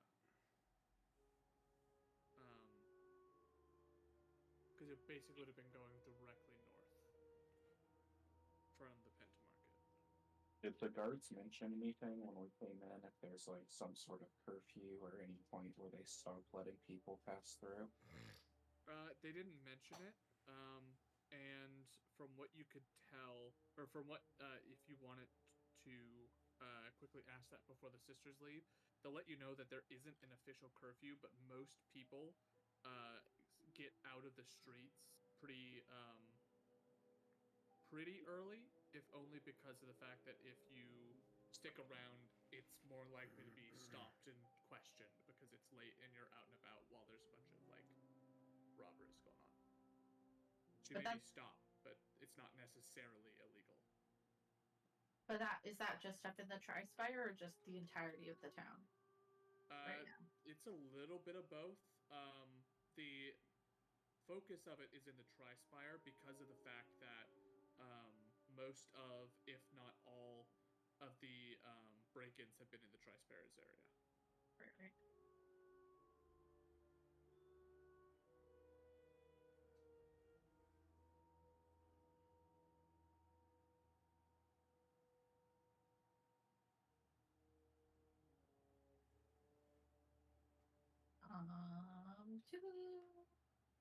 Okay, so we're going to meet them in a half an hour at the gates. So we've got a little bit of time to see if they even potentially have what you need. Yeah, that's fine. The information about Yotep is more pressing. I can find this out later. Right.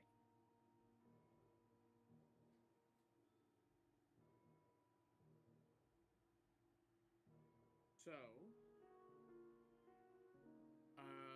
the group of Killian, Varnex, and Kenji, where are y'all headed? Imagine Do we we'd have go to any- the gates to meet up with them, right? Yeah. Okay. Do we have anywhere here And then to go before Cassandra that? and Aiden, are you going to quickly go check out the library, or are you checking in on with them first? We're gonna go to the library first because we told them we'd meet them in a half an hour. Okay. Just to see if they even potentially have what Aiden needs. Because we can ask somebody. And then we'll go meet them at the front of the gates. So for the two of you, Cassandra, you are you lead Aiden into a section of the city that you are very familiar with. This is one that you've spent a ton of time in, and as a result, have had a fair mix of very good and very not so good experiences here. And so as you're traveling through, you run into a couple of different locations that you're familiar with. For the most part, entering into the university is easily done. You're able to use your ring to quickly get in, and making your way to the library is probably one of the closer locations you can get to within the erudite quarter. And as you get to your library within the the Hall of Erudition, you get up the steps as a group of students are leaving. As they're walking through, they're holding stacks of these scrolls that they've just written down a bunch of information on, and it seems to be like a group of people leaving from a study hall. You follow in after them as they leave, and find that the entire place is more or less vacant. There's small pockets where there are students, quickly doing some last-minute work on papers or doing some arcane studying on their own. What are y'all looking for? I assume there's like some sort of attendant or somebody who can help. There are. Librarian. They are effectively like RA situation where it's someone who's working on campus to make a little extra coin to be able to afford it. So you walk up and you see probably a good 22-year-old halfling who is sitting on a stool that he has then placed a pillow on top of that's pretty fluffy so that he can have a little bit of an extra thing to actually be able to see over the desk. He is leaning over and scrolling over what looks to be a pretty advanced arcane tome. And as you approach, he quickly looks up and goes to put a piece of paper and close the book and says, "How can I be of assistance for y'all this afternoon?" I'm curious if you have any books or information, current events or recent history relating to planar rifts, specifically with the elemental planes. We've got some write-ins on some groups that have to do with elemental planes. There's a lot of planar stuff. There's a whole section of planar stuff in the upstairs on the right wing. There's also a section on history, specifically more recent history. Now, how recent a history are we talking? Because I can point you to some stuff last 100 years or so. I assume that I would know better in character, but how recent was the stuff with Keelit, closing? Did she do something with I don't know. I haven't seen campaign 1. But Keelit went into the plane of fire, right, and did something pretty major. It was about 20-ish years ago. So I'd probably be looking around that time frame. All right, so recent history is recent as 20 years ago. Most of that's probably not written a whole lot about. But we got some tomes on some people that keep elemental gates, the druids or whatever. We got tomes on them. We got tomes on the planes in general. Are you looking for something specific in the last 20 years? I guess you would say I've got a hypothesis that there are rifts in the elemental planes that are allowing things currently to escape into the material plane. And I'm looking for anything to back up that. Interesting. So I think the Ashari studies are probably good for you. So he sort of writes down on a piece of parchment a sort of floor number, aisle number, shelf number, book number series. And then let's also get you some of the recent events connected to elemental planes. That'll be on this section. And then just to be safe, I'll do some general tomes on the planes and sort of lists off a couple of them and gives you little wordings to say different planes of existence that you can look up. One You see he adds the elemental plane of water, fire, earth, air, fey, shadowfell, and ethereal as your options of tomes that he basically writes, or astral, as he writes down as your tome. He sort of hands this piece of paper over to you and says, those are your locations. If you have any trouble finding those books, you can always come back down. I can come up and help. Or if you've got any general questions, I can see if I can help guide you in any of these if you're stuck on something. So just let me know. Can you add Fae Rifts as well? Give me one tome about Fae. Huh? I don't know anything about a Fey Rift. On his sheet, I did add a general book about the Feywild, but I can look up. Let me see if I got anything in an index. And he sort of jumps down off the seat, pulls open this drawer. The file cabinet's only like a foot long, but he pulls it out at least 3 feet out and starts looking in the back. What was the word that they used? Was it What not word? Rift? No, they use Rift. It's just anything this recent probably won't have books about it. Oh, this is true. You're right. While he's looking through this, I'm gonna turn to Cassandra and be like, so is this like a you check the book out and take it with you kind of thing? Or is it a you have access to them while you're here? I don't know. Caleb hasn't told me. But when So it's a Caleb wild- tells me, I will tell you. So it's a while you're here thing. You're allowed to bring in scrolls and writing materials to take notes, but the books themselves are required to stay.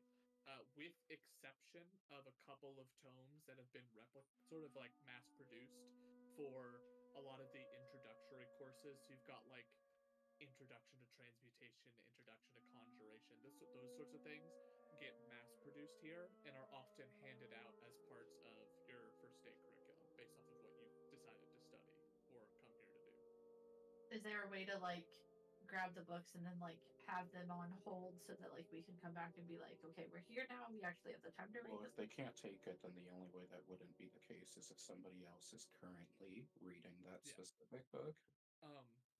They do holds on like important matters. So like if a teacher would come in and say, I need to hold on these books, they will be like pulled aside and put into a workroom. Or if you're like working on a project, you can go up to them and say, I need these tomes and I need a private area to look at them. And you can hand that like a card over with a bunch of books and they'll go and collect them and bring them to a specified room for you to work in. And that's possible. But if the books are left alone, they are typically returned back to the shelf. And like Michael said, it'd be a only if someone's like currently reading it that you'd bump into a conflict. Right.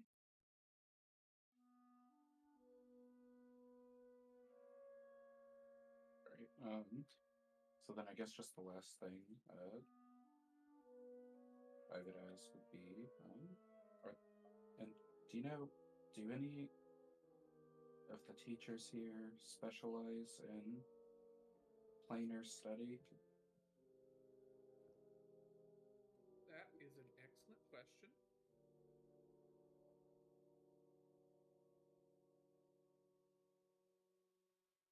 Hold, please.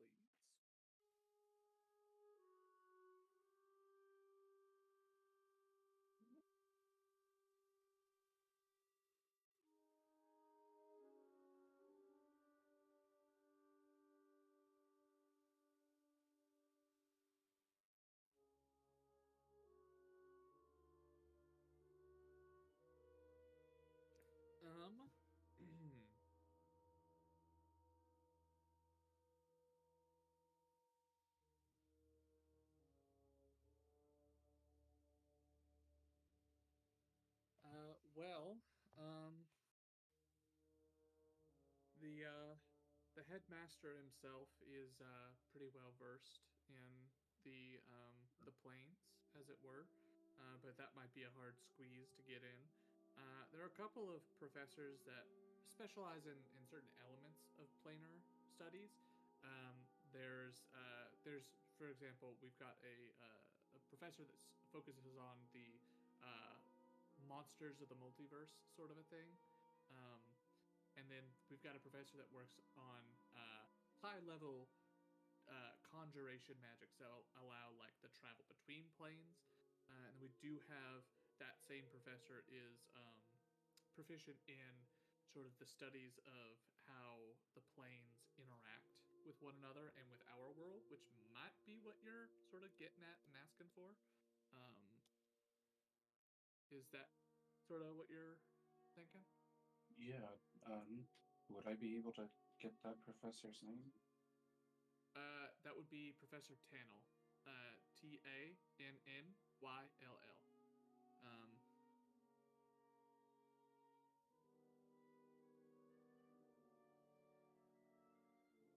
Is there a time tomorrow that he's got a break in his schedule for us to schedule a meeting with him? He probably does.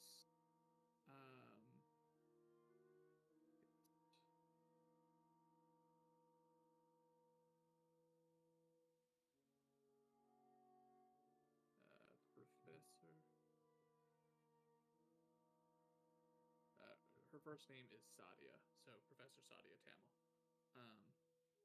And he says, yeah, she probably does. I can, a friend of mine is one of her TAs. I'll message him and see what she has open for tomorrow, and I'll let you know. If you want to check back here in the morning, I can leave a thing for you if she's open. What were y'all's names so we can get that handled for you? Mine's Cassandra. Sandra and Aiden. all right, Cassandra and Aiden. Meeting tomorrow with Professor Sadia. Got it. All right. I will. I'll send a message out to my friends, see if they've got any openings. And then we'll leave a message here at this desk for you guys tomorrow if you want to swing through to let you know what time if she has an availability. Okay, perfect. All right. So armed with that and the list, what books, if any, are you guys going to check for? I don't think we're I gonna think I probably would just take that list of books and not actually check for any of them right now if I'm not able to take them with me. I was gonna say the same thing. I was gonna say the exact same thing. Cool. All right. So you guys head off to The boys. the others then. Killian, Varnex, who's zoned out for the moment, and Kenji. The three of you are standing around, and you're keeping a bit of a time, and it does creep into like, oh, they said half an hour, and now it's like 40 minutes, 42 minutes, and it's like, all right, they're a little late. I knew this would happen. You But probably eventually- stopped somewhere for pastries. I fucking hate that. Eventually, you do see the two of them on their way out. And as they meet back up with y'all, what is y'all's, what's the plan? How late is it now? Like, You're looking at probably 8:30ish. So it's night, and most of the shops or places are closed, save the stuff that's meant to stay open past, dark. But the not so late into the night where you're gonna start getting like exhausted pretty soon. So you got plenty of time to poke around, do shit. I think we need to prepare for Pumat Soul's mission tonight. Is there anything we wanted to do before that? what time When did he say return? Sorry. At night. Do you think he might be ready now? We might be able to do that, and if we still have time, maybe we can get some of the go look and see. You guys said, Sandra said you told her that you might have a way to get information on Yota. Yes, we met with Arenas, and they require a job to be us information. How long do we think that would take? It's clearing out a basement of a future establishment they want to do. So another night, maybe. Could be completed during the daytime as well. Yeah. The specific job, I will remind, is not just to clear out the basement, but to find the source of these elementals and get rid of them. Yeah. The basement will be where we start. How far would it take to get to the West Outer States from the Penton Market? Probably a good 30, 40 minutes. Okay. To go from the very end of the city all the way to the north, without getting stopped by anything, would take probably a good 50-ish minutes. It's about an hour walk from tip to tip. I mean, we're talking about a 30 to 40 minute walk. That's over an hour of just traveling from where we are to the establishment, the second establishment of the Sleight of Hand. So, Why don't we stop by Piedmont first, see if we can help him, and then if we feel like we have time, maybe we can go take a look before we do anything, or we can just go ahead and rest and start in the morning. We Let's can't speak- rest. We What do you told mean we can't rest? Boomji we were gonna go do the curse tonight. that's Yeah, after we talk to Piedmont, Uma we Boomji. can help him first. Hadoukadook. Let's go see. Oh, what? Alright. You all make your way to the invulnerable vagrant.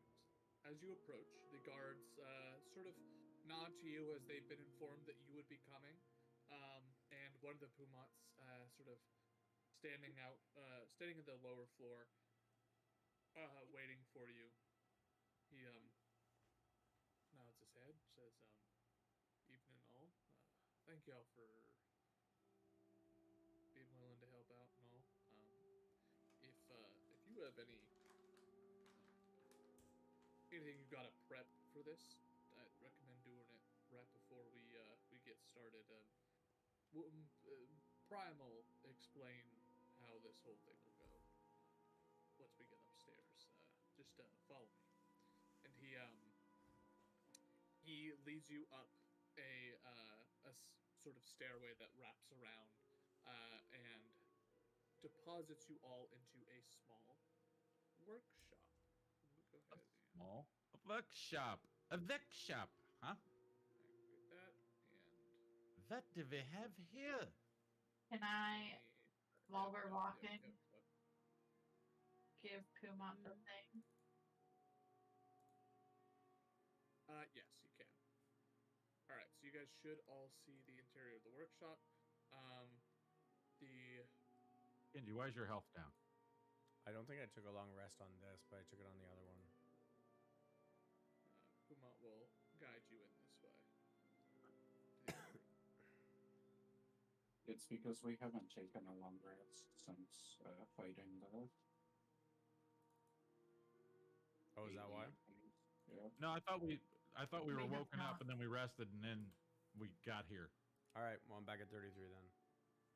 We have not rested since that fight. We did that first thing in the morning. Really great stuff, guys. This is good. Okay. Kenji's fucking prep.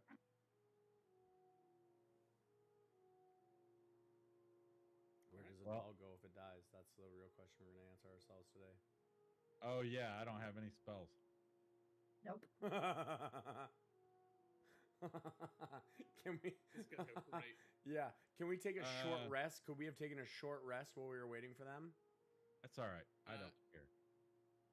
So, Kenji, since you've been carried around this whole time, if you would like to have taken a short rest Oh, riding thank on the shield, God. you can. Beautiful. I'm good to go, guys. One second. I'm gonna roll some dice. So you guys are asked to head into this next room. You hear what sounds like Pumont talking to himself. As y'all, you hear sort of a back and forth as they're discussing. So we got we got some help with the next attempt. Now that the little mats are gone, we just need to try one more time, and we've got people to sort of fend off the things should they come for anything. That being said, whoever is first up to try, just help each other out. Go in a line, and we'll get this fixed out. Can I have my echo manifested for whatever's coming ahead? I'm assuming we're going over to this blue thing over here. It looks like in the middle of it there is so at the far end you see this protective runes in a large circle, and there is a massive weapon that appears to be embedded into the ground surrounded by these runes, and is warded off at the current moment. The weapon itself is a what looks to be like a great sword that is embedded into the ground. A weird waviness snaking up the blade, and the hilt is this weird mix of a basket hilt and a regular like cross guard that causes it to almost look like it's way too bulky at the hand, as it has been embedded down in, and it almost looks like there are these slots for your fingers to wrap in, almost like brass knuckles. So it's this weird creation of a broadsword. A lot of elements that don't seem to fit. And as you step in and sort of take a look at it, there are elements of this weapon sort of shudder, shift, and change as the blade goes from a longsword, from like a great sword down to a longsword size, seems to thin out in its sort of diameter across. It still has that wave to it, but then the sword handle like sort of shifts to that of almost a scimitar's. Totally mismatched pieces of it, but it's almost like the weapon itself decides to shift into a new shape after a couple of seconds. And you see that the same man as before, bovine face, blue skin, scraggly brown hair and beard, Pumont standing next to 3 other versions of himself. One of them wearing a set of massive goggles that has been pulled up. You can see almost like soot lines around where the goggles have been, and these massive gloves on. And he seems to be sort of leading the other 3 and saying, for this go around, we got to be careful when it comes to the order in which we're dispelling. We know that you're not going to be able to do this again, so you kind of have to go first, I think, to make sure you can. And they seem to be going through this battle plan.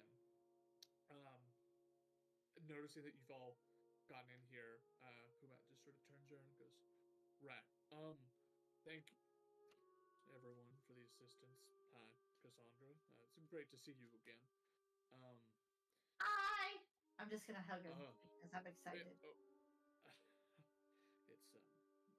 It's been some time.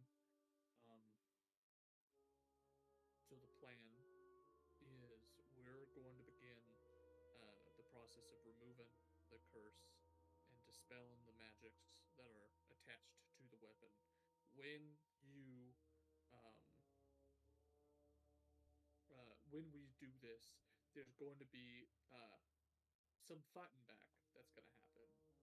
All we need is for you guys to make sure that they stay off of us, and if you have anything that can help us to with our attempts on dispelling this thing, that would also be very helpful.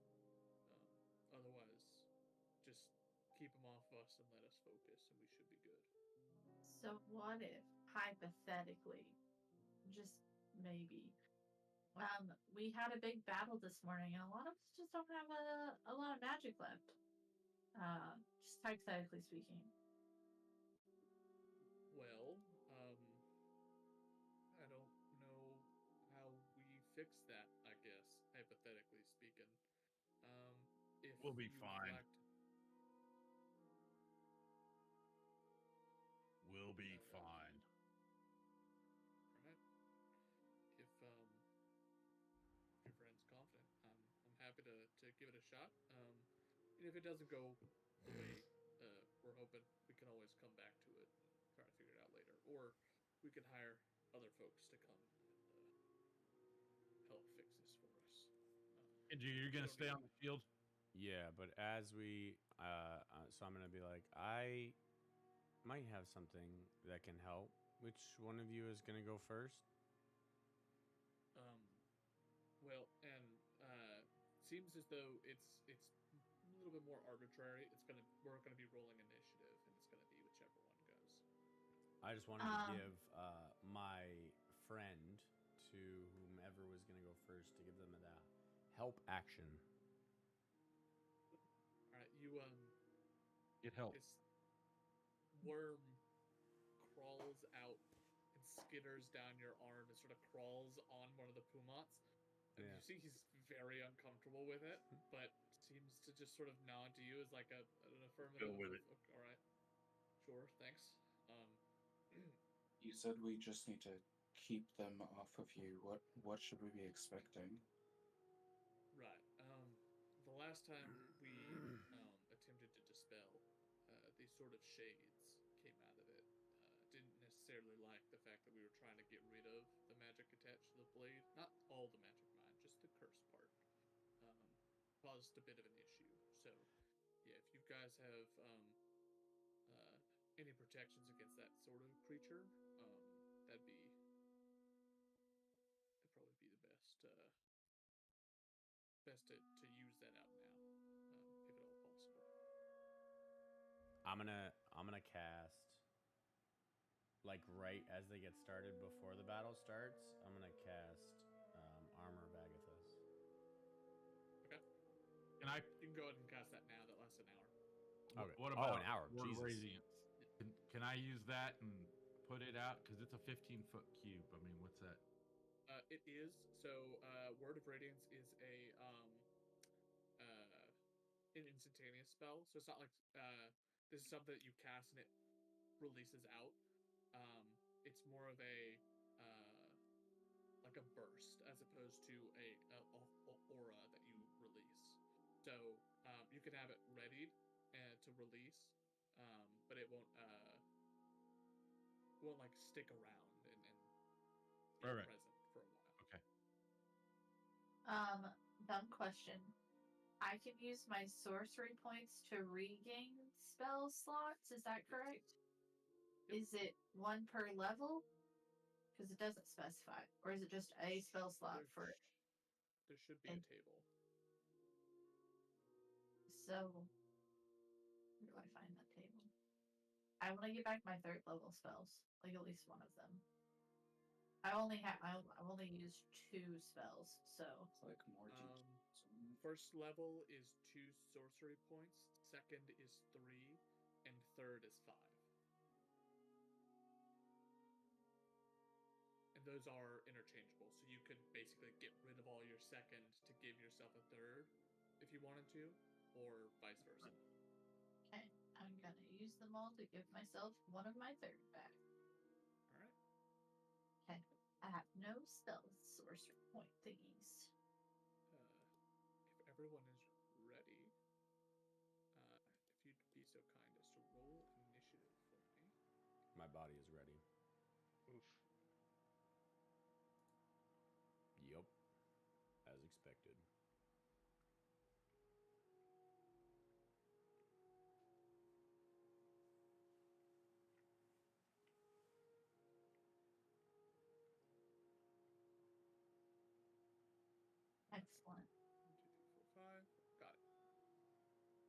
Cool. So what's gonna happen? I'm going to go ahead and that. Yes. Alright.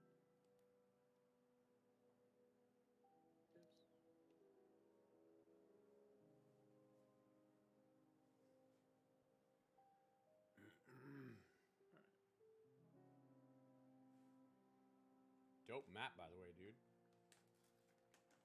Again? I said He dope said it was a cool map. map, by the way, dude. Oh, dude, what is happening? Oh boy. Don't worry about it. Yo, just chill, What are you dude. talking Chill. about? Don't worry about it. Yeah. What the Just playing fuck? us a song. Why are you deleting Oh, them? fine. Why are you deleting them? I'm gonna need you Don't worry. just to chill, dude. No worries, So- huh? Why don't I see Uh, anybody else? Why do I only see myself? You In the other room. Because everyone else went around the corner. Yep. Please No. place yourselves wherever you would like to be. And once you're all good, I will go ahead and begin combat. Umat, where do we expect the shades to appear? Aiden, They'll appear Don't sit in the from chair. the weapon. And he gestures towards the circle where the weapon is sort of embedded into the ground. I'm frontlining. yeah, so am I. I'll be behind you. I'm gonna stay where I am right here. Yeah, yeah. Because I I'll was be only moving up kind of on one. your back. Yeah, yeah. This is like 15 feet. Dun, dun, dun, dun, dun, dun, dun. Yeah, I'm Combat. gonna stay here. That's 60 feet. It should be good. Alright. With that, Don't Sparkus.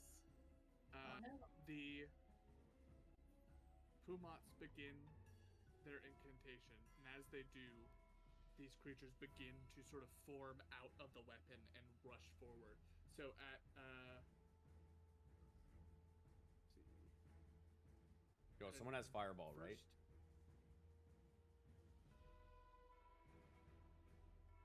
Visible.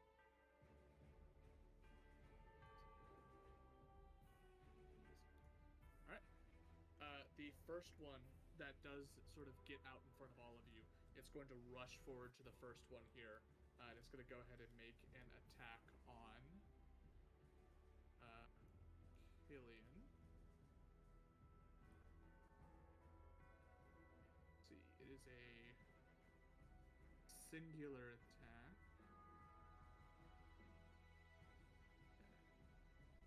Let's go ahead and open over here. It's gonna go for a strength 14. What? Is a 19 hit kill. Oh boy. Hits. It deals it. This shade comes forward and reaches out for you. It deals 7 points of necrotic damage, and I need you to make a. Oh, no, never mind. So you take the necrotic damage, and the target's strength score is reduced by a D4. Oh boy. So go ahead and temporarily mark 4 points off of your strength score. Damn. Keep the fuck away from me. Yeah, me too, actually. Someone. It's me! It is your turn. Okay, I was trying to figure out which spells were from my stuff because I couldn't remember if Fairy Fire was only from my fairy magic or if it was from my. I think even if it is from Fairy, I believe. Yeah. you can cast it. Just cast something. I was trying to do multiple things at once, Father. Calm your Just tots. do it, No, I God. don't. My tots do not need to be calm. Do not need to be calm. They need to be chili cheese tots, I'm gonna Cajun spice chili cheese tots. magnify gravity Okay. here. Might not work on shadows, but we'll see. No, because that'll hit Just here. From here. If you cast it it in the doesn't thing, hit. then you cast can lay the spell, template. I'll give you a template. Oh yeah, you're right. I forgot. It's been a minute since we've done stuff. It's not listed on here. Oh, there it is.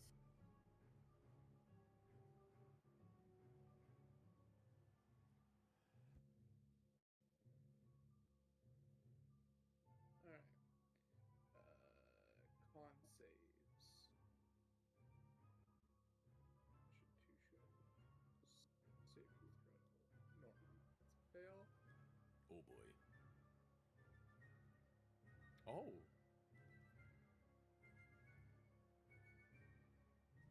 Mm. Oh, well, One maybe. succeeds. The level of Okay. The other three disrespect. will take full damage. So go ahead and roll. And it's 48. No, 3d8. 3d8. 1, 2, 3. 8 plus 7 plus 5. So 12, 20. All right.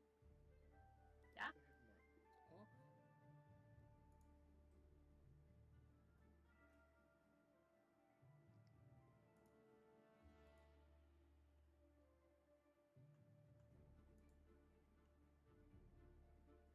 And then minus 10 for the last.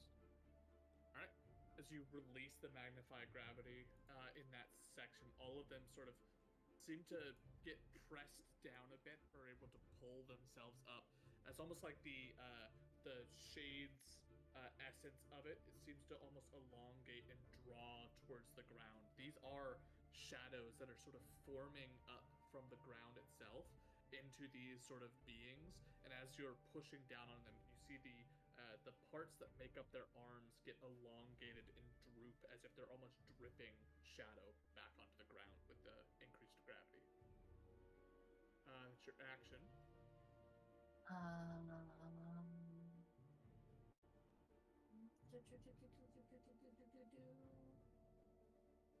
Nope, that's it. Varnax. All right. As an action, I get what back to the spell book. Why do I not see my spells? Cantrips. Where? I clicked on something and messed up now. What? God dang it. I can't. Gosh dang it. Why won't it get off a bonus action now?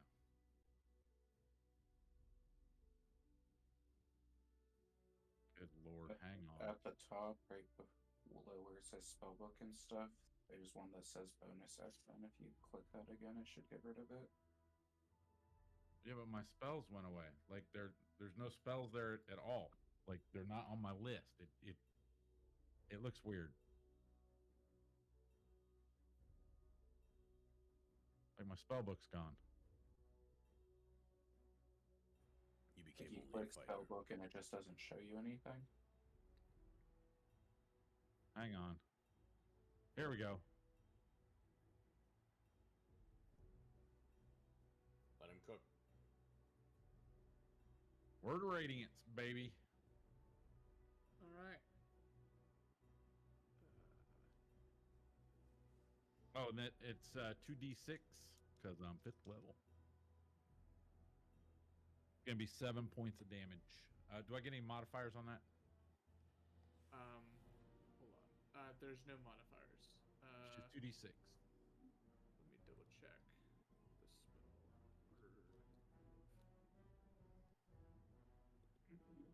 So Word of Radiance is a range of 5 feet. It is 5 feet and around you, so you'll have to move to that location if you want to do that first. Okay, hang on. You enter divine word, burning radiance erupts from you. Each creature of your choice that you can see within range, which is 5 feet. This says a 15-foot cube at the bottom of the spell. So the 15 So there's a 15-foot cube Oh. around you, with you as the Hmm. center. With me as the center, With you as the center. which means I would have to Run in, dude. Go. take the Unhinge me. There's gravity no attacks damage. of opportunity entering, and the gravity, no. So let's do magnify gravity.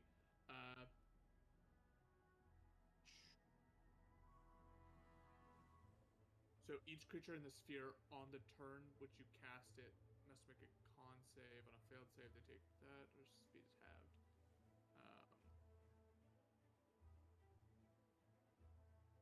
Creature in the sphere on the turn which you cast the spell. Okay, so this would stay up. So that gravity is still there until the end of the turn.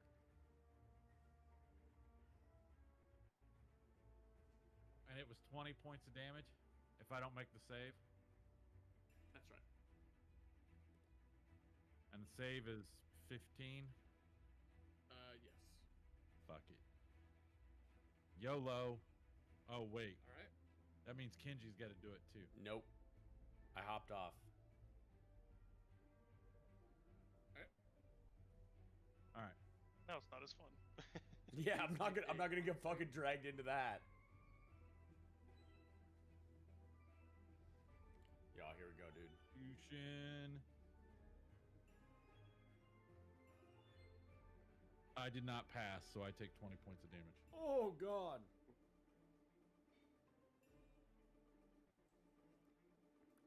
Wow. Wait a minute. Hang on. What are you doing? Oh, He's the making attack saves. opportunity by Con this saves for guy? yours. No attacks of opportunity. Just the con saves against your word of radiance, because that's a DC 15 con Oh. save. So 2 of them succeed, and they'll end up taking nothing. 7. This one will take 7's total. that. And this one will take that. Oh boy. Which ones look like it took the damage?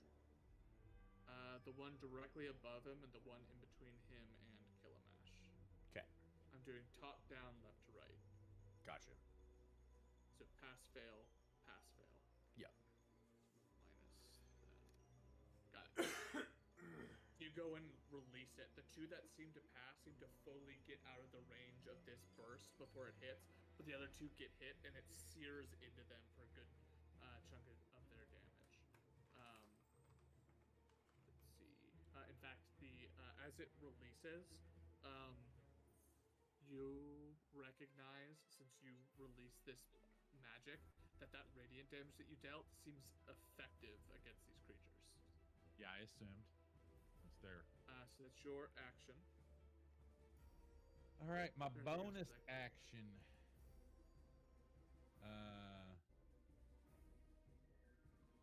My breath weapon is a bonus action, correct?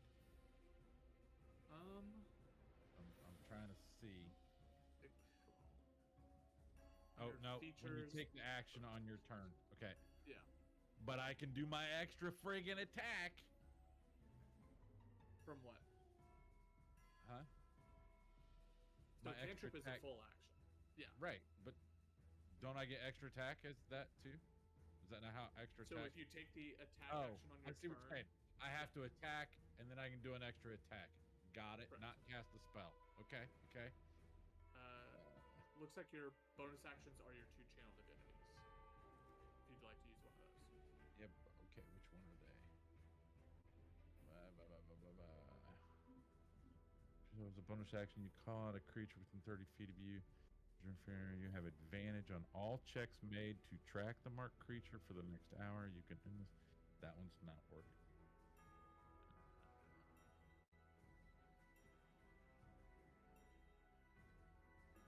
Yeah, these are worthless. I'll just wait. Aiden, it's your turn. I'll move here and I'll just attack the one in front of me. Alright. First attack is a 18 on the die, which is a lot to hit. That'll for sure hit.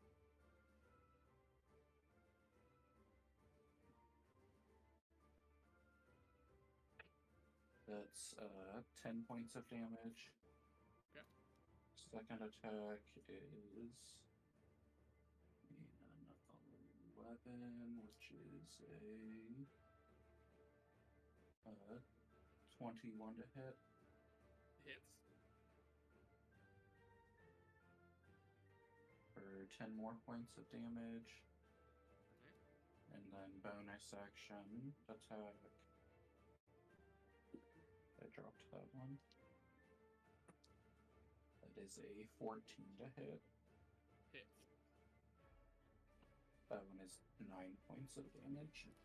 And with that, the first one goes down. As Aiden rushes up and just slashes into What's this thing underneath 3 here? times. What's under- The shade seems to sort of warble in its space. The slash is doing massive chunks out of its HP. With the last blow on your offhand, it's able to slice in, and as you pull out, the entire shade sort of disappears and fades into the ground. And that will be my turn. Alright. So this guy is gonna go for the dude right in the middle with him. In fact, they both are. It's a 21 and a 9. So does a 21 hit? 21 hit. Alright. So that's 9 points of damage. And your strength is reduced by 1. Oh boy. How do I do that for temporary purposes? Just put it in. So good question. What I would do is on your character sheet Yeah, it's in the foundry. I just put it at 19. yeah, and we can reset that with a re-download. All right, that's their turns. We go to Kenji.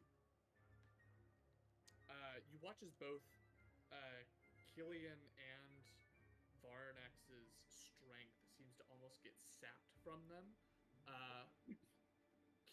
Varnex looks mostly fine from his, but Killian looks like he's sort of lost a lot of his physical strength as a result of the hit.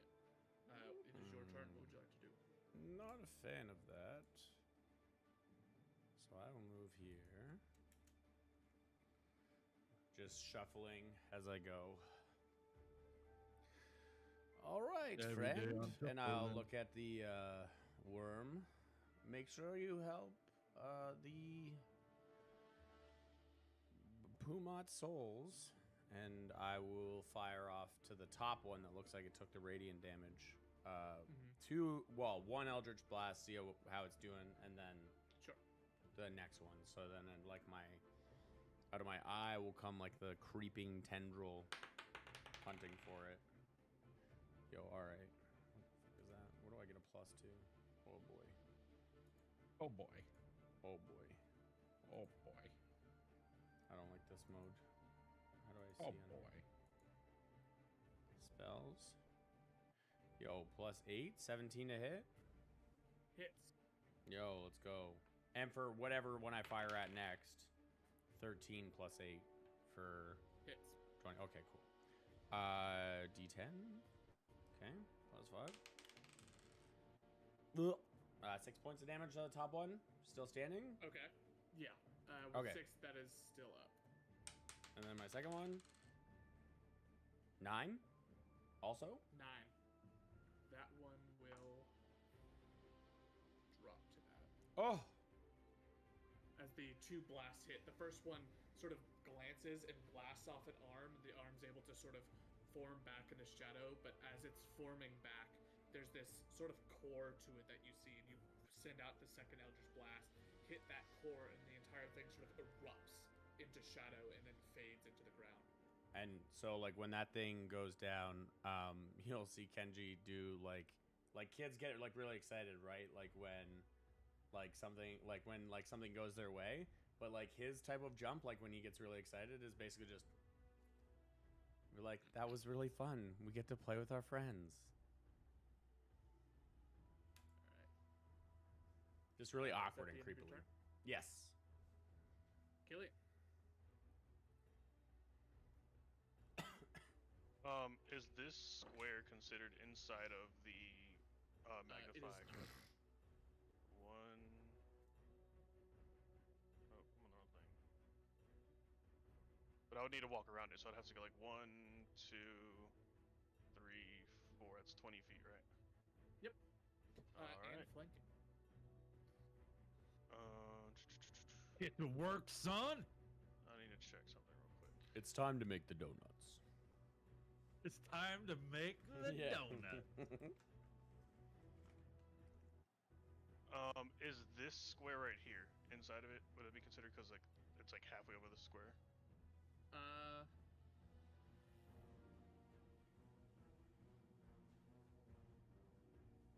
Hard to tell with this. I'm gonna say no because I can't see what this square is highlighting really. I think he's asking about the gravity field. Yeah. Yeah, he is. It's these squares is what is highlighted for the gravity. Okay, then no, it wouldn't. How do I drop Okay, so mine? I see the lighter squares. yeah. Oh, gotcha. Okay. Yeah, so you're Yeah. So I'm going to go ahead and take my attack from this position on the one that's flanking. all right. Ooh. 13 to hit. 13 does still hit. Oh boy. And that is 2d6 plus 3. 2 is a reroll. That's 5 plus 5 plus 3, 13 damage on the first to hit. Very good hit. And extra attack. That is a 19 to hit. Hits. Reroll a 2. That's 9 plus 3 is 12 damage. 12 damage. Got it. And Unleash Incarnation All right, so this will be a straight roll. from the Echo's position. Let's go with this one. This one's a nice die. That is a 16 to hit. Hits. Reroll a 1. For 9 plus 3 is another 12 damage. And that one goes down as you slam into this thing 3 times. The last 2 swings, one from you, one from the Echo. Your hit lands on its shoulder, the Echo's hit lands on its rib cage, and as the 2 hammers swing past each other, it just explodes into mist and sinks to the ground. All right. Is that the end of your turn? Let me double check one more thing. That'll be the end of my turn. All right, so at the top of the round, Pumat is going to make his first roll. And he gets to do so with advantage. 2d20. The highest one. That's a Oh, natural 20. So as he finishes the first bit of this, you see that the sword shifts again into a new shape. It looks like a scimitar now, but the handle is incredibly long, as if it belongs to like a bastard sword, a 2-handed behemoth of a blade, but the blade's only like 2.5, 3 feet long and curved. And as it does that shift, the bit of its form sort of slows as it begins to lock, and its shifting does still change. But with that, I'm gonna go ahead and roll. Let's see.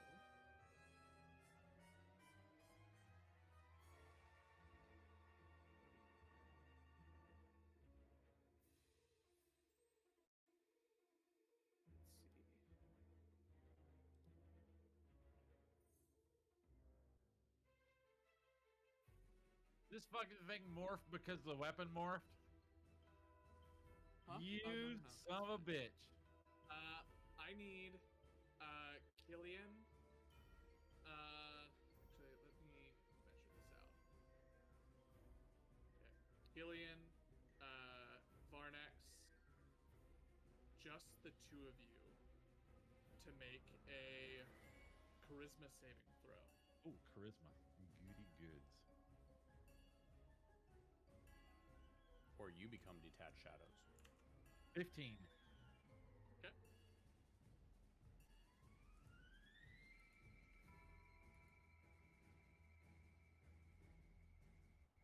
I'm sorry, I didn't realize I was muted. I would like to use inspiration for that roll. Yes, absolutely. That's just another d20 roll, right? Yes. Okay. Do I have to take the inspiration roll?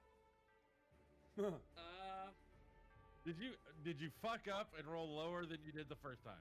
Yes, both No, were pretty bad. Oh no. So you can basically gives you advantage. So you could Okay. it's a you could take whichever one's higher. Okay. I need to check one more thing.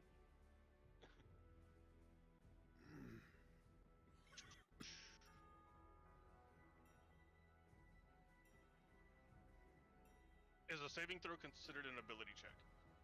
It is not. Alright, then I can't do knowledge from a past life, so I have a 12 on the charisma saving throw. Okay. So as this sword changes, there's a pulse of energy as the weapon itself attempts to defend itself. Varnax, you're able to, through a force of sheer will, make yourself stay here. Killian, as you get hit, you are temporarily shunted into the ethereal plane. At this moment, until the end of your next turn, you are intangible and you cannot affect anything in the real world. Did you Actually, I just need your banish echo to him? do it as well. Did we just effectively I think banish? echo counts as its own entity, Oh right? boy. That's 12. 12. So you and your echo are shunted out Oh boy. until the end of your next turn. And Sweet. it's only a mini banish. It's fine. It's only a mini bit. So, like, I can't move. Is there, like, an official status effect of it? Or... Let me double check. So you're in the ethereal plane to the end of your next turn. After which time you return to the space you previously occupied, or the nearest unoccupied space if that space is occupied. Okay. Bring something back, dude. Go and get a souvenir. With that, at the top of the round, there's also More baddies are gonna come out. However, did you know? That way.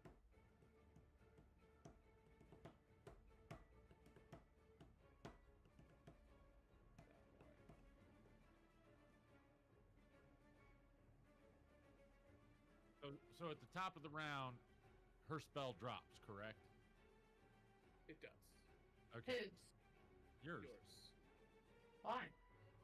Because it's a It's a one. one turn. The duration of the spell is one turn, one round. Oh, okay. So we go to Cassandra. It is your turn again.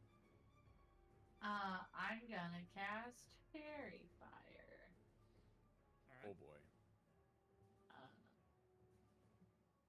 Okay, shit, Ricochet. Hit a wall. You also have to make a save, dude, Why? because it hits you too. Depends on where it's placed, but yeah. Well, true. I but can't. I'm not gonna be able to not hit him. Right. Also, if you fail this, they get advantage on you to hit. I know. I'm sorry in advance. I'm gonna just place letting. it there. I'm just letting Alright. Varnix know. So that's 4 deck saves. A deck save? Motherfucker. I'm sorry. The day we watch it, Cassandra kills Varnax. I'm sorry. This I is got a feeling. fucking 8. Oh boy. Oh. Dude, this is feeling a lot like Wednesday's session. Vilrus probably doesn't want to talk about it though right now. Caleb, what the fuck were those rolls? Yeah. D20 rolls. I don't know what to tell you. No. You look at those numbers and you tell me what just happened. You know, you Alright. could have placed it where you just hit 2 of them. So with Right. that, I'm gonna. go Why ahead would and I mark- do that? So you don't hit your fucking allies. You should have rolled better. Remember Yeah. that. Remember that. Yeah. No. Don't worry, I got something too. All right. As the 3 of you are now glowing. That's your action. Is there anything else you'd like to do on your turn?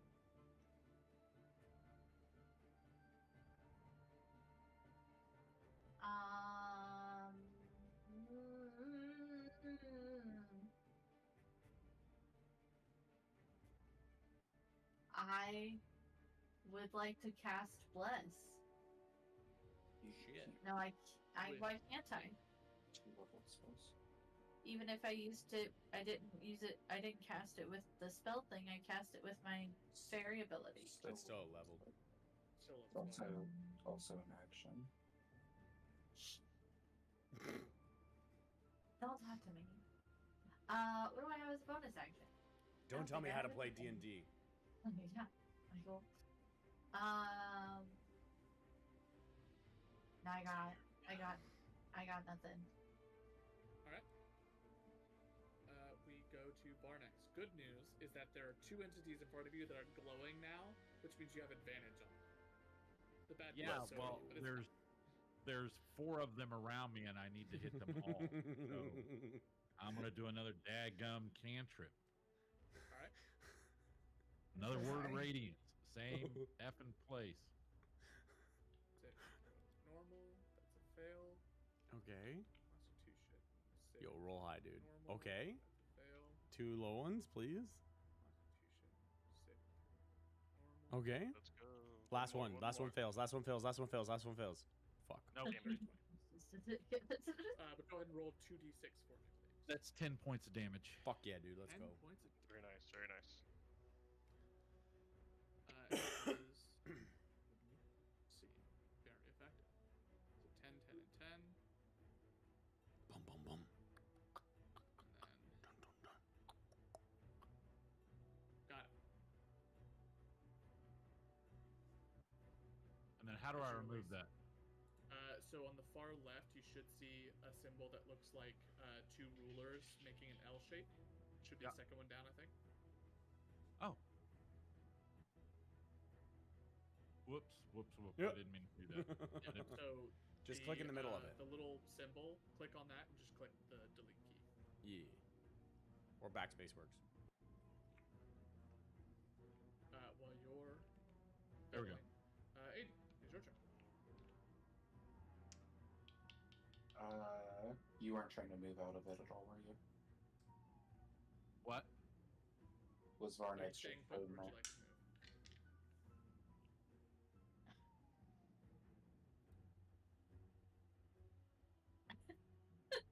Mine won't affect you because it's creatures of my choice, correct? Yes. Correct.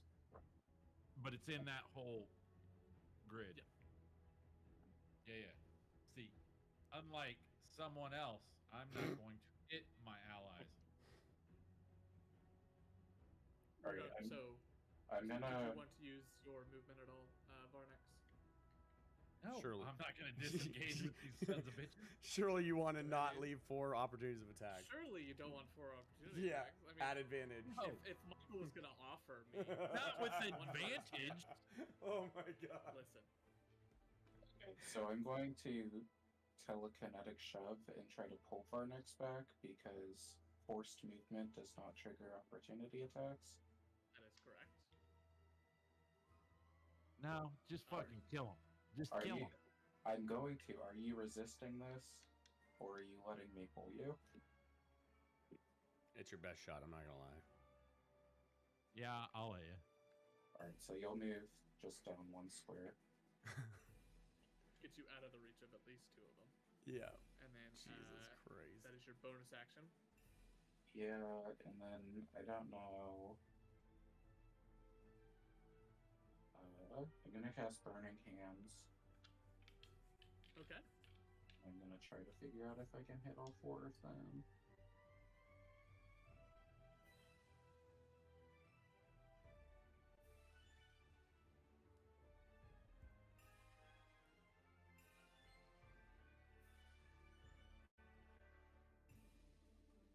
Does this hit them all?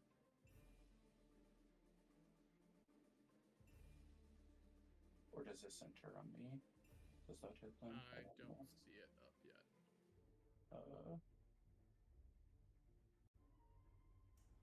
No, it's a 15-foot cone. So if you can, it has to be from like your area though. Yeah, just enough it can be anywhere in my square. This doesn't hit them though. But if, Uh, oh yeah, you missed the 2. that would hit 2 as well. Oh, It won't get the first one? No, it highlights the squares it hits. I can definitely hit 3. Hold on. You wouldn't be able to move over one, would you, to the left? I could move there instead. See if that gives you a better angle. You probably still get 3, but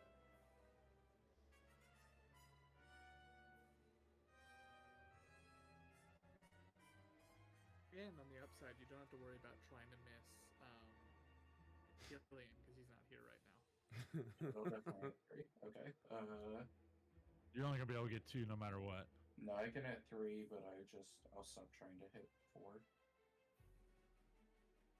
There you I'll go. do 4. So that is a dex save. And the one on the far right is hurt twice. Yeah, and I chose those 3 because the other Holy one shit! is With on your fucking rolls. Jesus. Okay. It kind of balances out. I rolled a 17 on 3d6, which is almost max, so it's still gonna be Shit. 8 damage each. On your tots, Mr. DM. And Entity. that will be it for my turn. All right. We get to this first one's turn. It's got a guy with advantage right next to him. Oh boy. Attack advantage, which misses. That misses. Wild. We go. I think you What need a is pep it? talk with your shades here, bud. 7 and a 10. I'm gonna go again. I'm gonna go here. Go ham. Go ham. Yeah, I'm gonna hit this one right up here. Okay. Oh, this with advantage. Advantage. Nice. 18. The other one was a 1, Yep. so that's good. And then the second one is a 13 plus 8. Hit. Okay. It's a D10. 7 plus 5 for 12 for the first one. Still up? Looks real hurt. Yep. Okay. And then 9. 9. Got it. Oh, boy. Looks both that one and the one right next to Varnix that just attacked look incredibly hurt. Okay, let me see if I think the only bonus action I have is the fucking hex, but I think it's useless. So you're right now. saying the one that looks incredibly hurt is the one, this one here on the right This one? side? Yeah. Yep. And And this this one. one. Okay. There's no way that the order of operations could have been reversed to hex the creature that I in fact did that to and then fucking necrotic damage him. Nah, that's fine. I'll do it next turn. See, I'm a nice benevolent player. I respect the DM. I don't want to go outside of the rules. It's win. Respect is a Killian, strong word. You have a turn on the ethereal plane. At the end of your turn, you're going to teleport right back to where you are. But if there's an action you'd like to take while you're here, health potion, something like that, you can feel free to do so. Collect some And sand. at the end of this turn, you will show back up in this spot. Yeah, not knowing what the hell is going on, I'm just gonna go ahead and second win All right. for. I Oh think it's god, plus she's 5, doing right? it It's again. plus your level, right? So that's Yes. plus 10. Did the echo also go to the ethereal plane? It did. Okay. I did what is try to that? give him an out by letting Yeah. his echo roll, and then his echo rolled the same. I was gonna say that would be like the biggest echo Biggest swamp boom. ever. Switch planes. At the end of Just- your turn, you reappear, Killian. And this first shadow is going to go attempt a strength drain on you. A normal. Just misses horribly. The second one is going to have advantage on Varnax, which misses. Missed. This third one will come up and do an advantage hit on Varnax as well. 19 That hit. is. I need to check something on Sentinel. Ooh, so that's 11 points of damage. 11 points of damage or 11 points of strength gone? Damage. And 1 point of strength gone. It's slowly chipping at your strength. Luckily.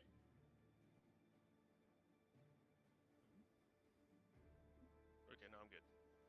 Oh boy. And that's all 3 of their turns. At the top of the order, Pumat's gonna make another roll. Mother effer. Does he get it with advantage? Like, are they swapping places?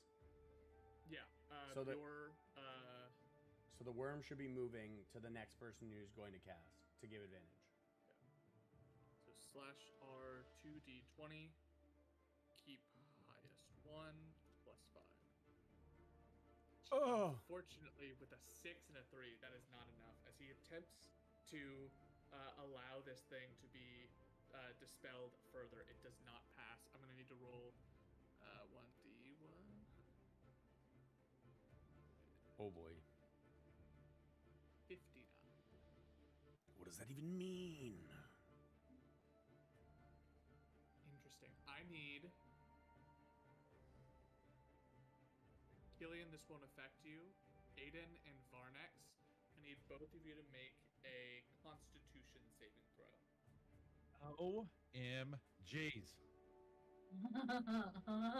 I got a 19 that time. 19, great. I got a 6. Okay. This wave of energy comes out from the sword again as it shifts one more time. And as it does, the two of you, all three of you get hit by this wave. Killian, it just rolls off of your shoulders like nothing. Varnex, you're able to... Yes. Do the shadows not have to take that same damage? It's Oh, don't you worry. Oh! Varnex, as you get hit, you're able to, by force of your own person, just keep yourself from taking the effect. Aiden, as it passes through you, how many first level spells do you have? I have 3 remaining. You now have 2 remaining. As one of them gets sucked away from you, you feel that arcana, like this wave comes out and hits you, and as the wave recedes back like a tide, part of your magic ability is taken in with it. And, of course, Damn, you step in the vape. Now I want a cigarette. No. I just saw you exhale and I was like, oh. and of course, Oh my That god! Oh, that changes what We I'm need these doing. Pumas to finish up whatever the hell they're doing. Let's need to fucking do something here. Need to Alright. sort their shit out, man. Cassandra, it's your turn.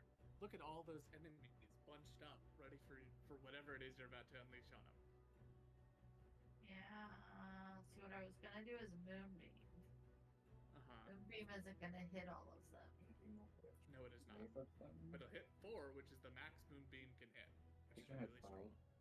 And it can hit 5. Thank you. It can't hit 5. I cast Moonbeam at 2nd level. There. As you drop your Moonbeam down, the glow on Varnex and on the 2 shades drop. But that is 5 Constitution saving throws. The start of their turn. At the start of I'm their turn. just gonna do /R 5d20 to speed this up. These are all with +1, so that's a fail, success, fail, fail, fail. So 1 succeeds. Excellent. How did you determine that? Can I ask how you determined that?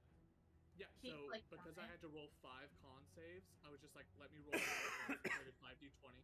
And if you click on the words 5d20, it'll show you the die numbers.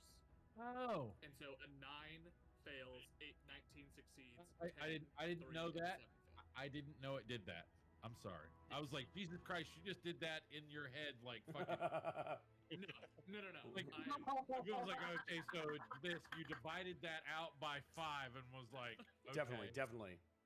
Mother. uh, I was impressed. so, please.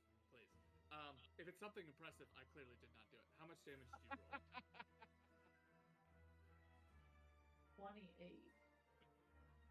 28 points of damage. I rolled Do you as- attack? I rolled 2 9s and a 0. It's 2d10. It's 3d10. I cast it at a higher level. Isn't it a 2nd level You spell? cast by it at 2nd default? level, and it is a 2nd level spell. Well then, 18. I'll take the 2 18, 9s because I don't want to take the 10 and the 2 9s. I'll make it even. So sorry. 15. This one succeeded, but it kind of doesn't matter because it had 2 HP left. It's dead. So go ahead and this one takes. Well, if it isn't the spell that cost our last party our lives. Oh, Interesting, it shows up now. That one also does. and I have a star now, right? Be tracking that that's radiant damage as well. I am. Okay. Yeah. Does that matter? Yes. Yes. You're welcome. So that is Cassandra's action. Do you have a bonus action or movement you'd like to take? Are those still up? Nope. The Unless it ones that are worked. still here are still up. Yes. 2 of them Let me- died. 2 of the other 3 took massive damage. Do they look fucked up? They look Adequate. let's see. They look almost as fucked up as the one right next to you. They are all like Okay. within smacking distance, basically.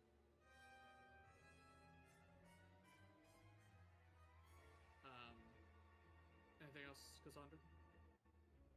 No. That felt really Alright, good. Barnek, it is your turn. What, dealing 18 times 4 plus 9, 81 points of damage felt good? Yeah. I can imagine. And I have a star. So, you know, there's that. I. But I can do it. Okay. Okay.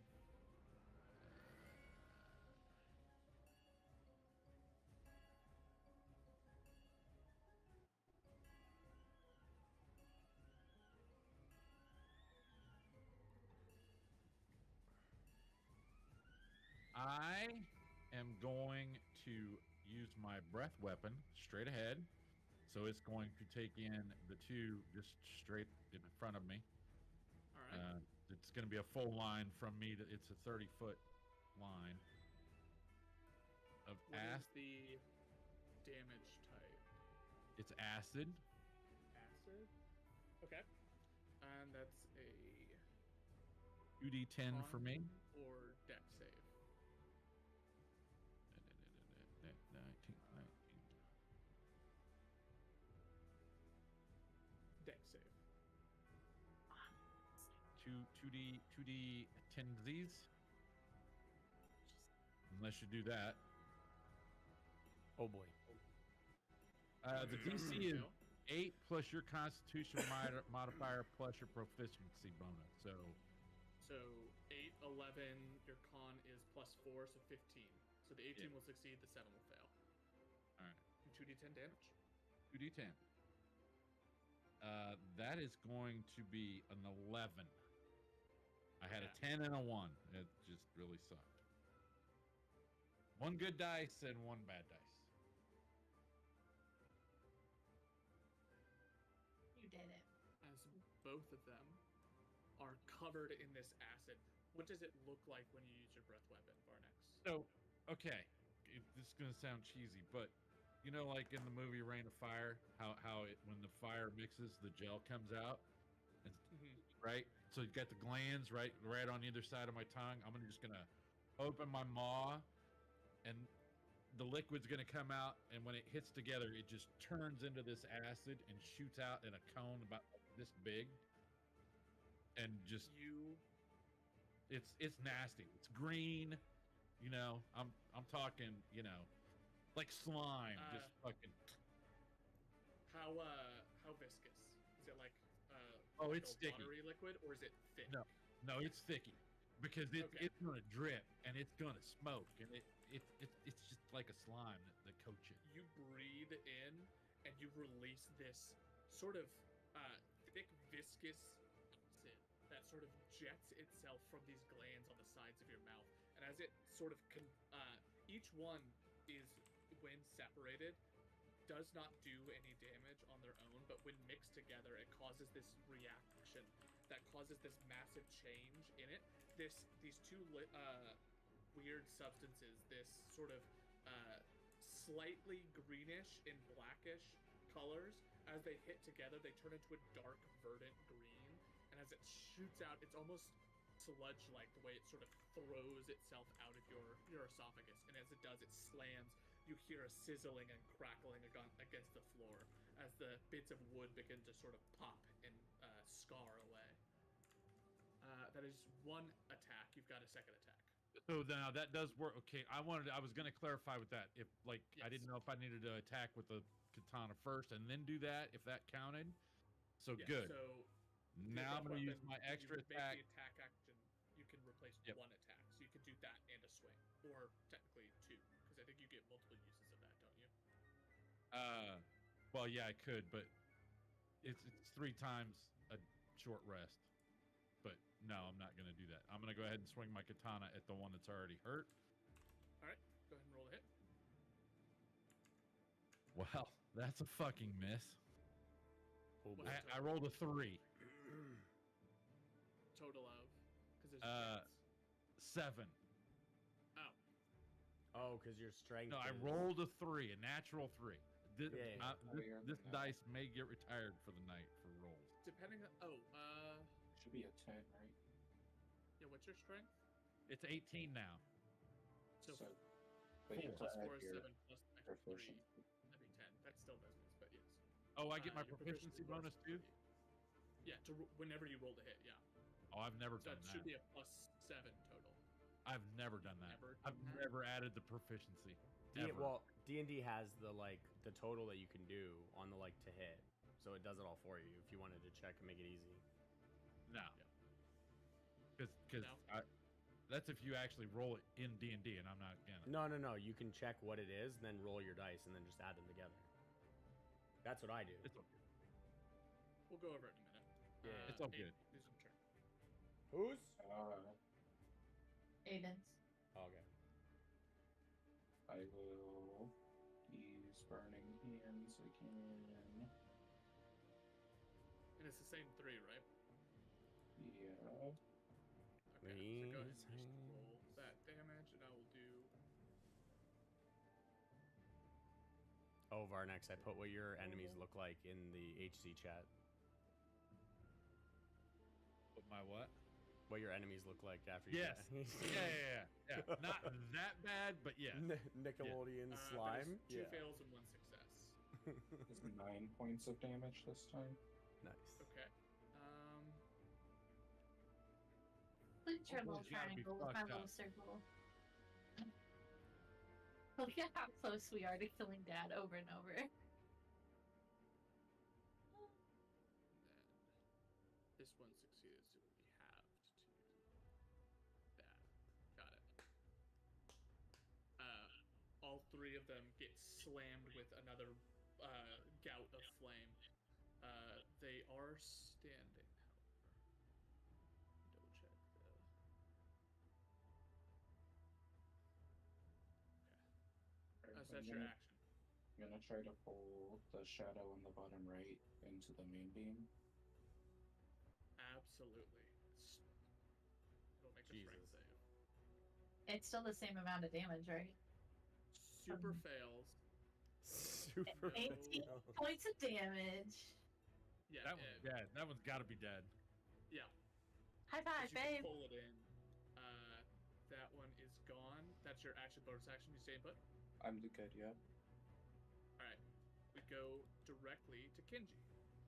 I'm gonna shuffle here. Every day I'm shuffling. Yeah, just shuffling along. Yo, what the fuck? That's some wicked fire you got going on there, Aiden. And I'll be like, if we keep doing this well, Kren, we're gonna have lots of friends to play with. And I'm gonna fire off 2 more Eldritch Blasts. As I said that, my eye rolls in the back of my head. Just to have just a quick word, and then fire off 2 Eldritch Blasts. That's a 17 and a 15. Both will hit. Which one are you targeting first? The first one first. Okay, this one. Yeah, so that's 10. Okay. Still up? That is just barely up. Fuck. And then 7. Alright, that one will go down. And you'd think that I would have hexed them before, but I'm not gonna do that. Wait, I'm better than that. I don't need my bread and butter for being a warlock. It's fine. Who does? Yeah, it just Eldritch Blast everything without actually hexing them first. Fuck. That, because you know what? The first one, it would have died. Killian can't do anything because he can't walk into the moonbeam. Killian, you are back. You can navigate around the moonbeam. Oh, this is true. I have questions because some of the stuff I've never done before. Okay. A 30-foot cube is 6. Is it 6 by 6 squares? Yes.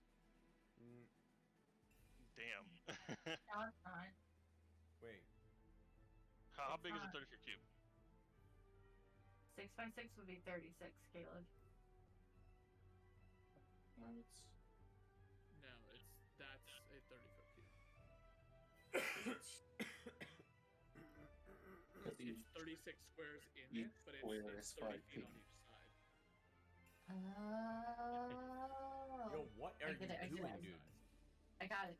I'm with it. If you want to Yo. drop something there, Yeah, I what's want to yeah, drop something here, but holy I want to know if shit. it's possible to angle it so none of us are in it. you could effectively. What's the wording on? Where you're A trying- 30-foot cube within range. And the range is 120 feet. Oh, Holy yeah. what is this spell? Yeah, so you could make it to where it's like a cube that stops right in front of you, and everything 30 feet away from you that way gets hit. Yeah. Okay, I want to shout to Pumat. How much longer do you need? It depends on how easy we get. I don't Hurry know. the fuck up. Okay. Oh, okay. I'm gonna do something crazy. So I'm going to hold my Oh, boy. action to cast a spell if I see any more of these shadow figures up here. Okay. Yeah. You Wait hold a your minute. action. Wait a minute. You're casting a spell. Yep. Bro's evolving. When did you get spells, Mr. fucking warrior? Don't worry about it. You might Don't worry worry about the guy about about attack you. Let alone a 19 freaking hits you, Varnex. oh boy. Oh, is it my turn? Does a 19 hit you? Fuck yeah. God damn you. All right, so that's a 7, Come on, one. Come on, one. and you take 3 points of Oh strength. god. What's your strength at? It's gonna be at 15. Yeah. Soon He you'll be was as at strong 20 as and ended Kenji. up with 1, 1, and now 3, so he's down to 15. But it's temporary, right? It's not forever. On a we don't know that. It said after it's a game shorter says it's long on a rest. We don't know that. Yeah. Yeah. Shh, it's fine. Don't worry Don't about that. don't worry, Vernex will be as strong as Secrets. Kenji soon. That one goes.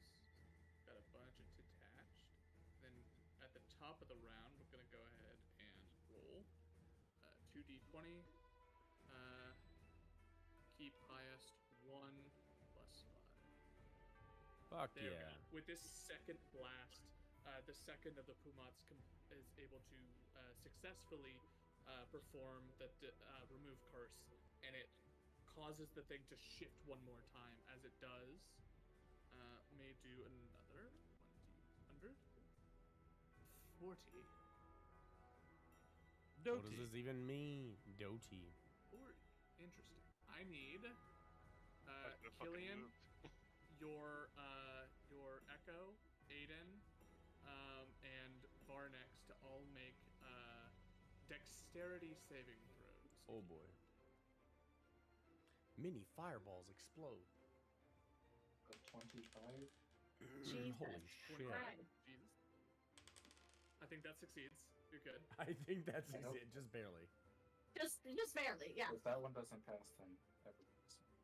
Yeah, just did Uh, something. 14, 18. Okay. So, as a new wave blasts outwards, all of you are hit with what feels like this wave of necrotic energy. Luckily, you all succeeded, so you do not take damage. Yes. Oh, thank God.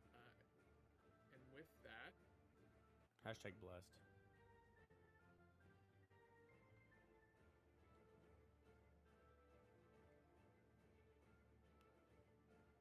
Can we just stop for a second and acknowledge that we face basically an army? with that, Cassandra, it's your turn. These things spawned. Yes. Yes, I you're. don't see them. Oh, sorry. Sam. Yeah, I don't see any either. Unhide. So clarifying question. That was spawned in the moonbeam before my turn started, so would it take the 18 damage? It takes the damage at the start of its turn. Yeah. It does. Okay. Because It will take damage because it starts there. So upon seeing these spawn, I'm gonna go ahead and I don't know if I can cast it within VTT, but there's nothing to like click on.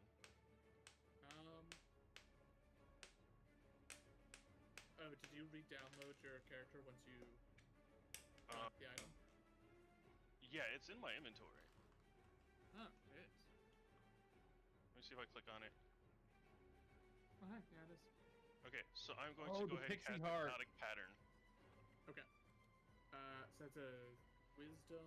Wisdom 15 saving throw. You create a twisting pattern of colors that weaves the air inside of a 30-foot cube within range. Each pattern appears for a moment. Each creature in the area who sees the pattern must make a wisdom saving throw. On a failed save, the creature becomes charmed for the duration. While charmed to the spell, the creature's incapacitated has a speed of 0. Oh boy. All right.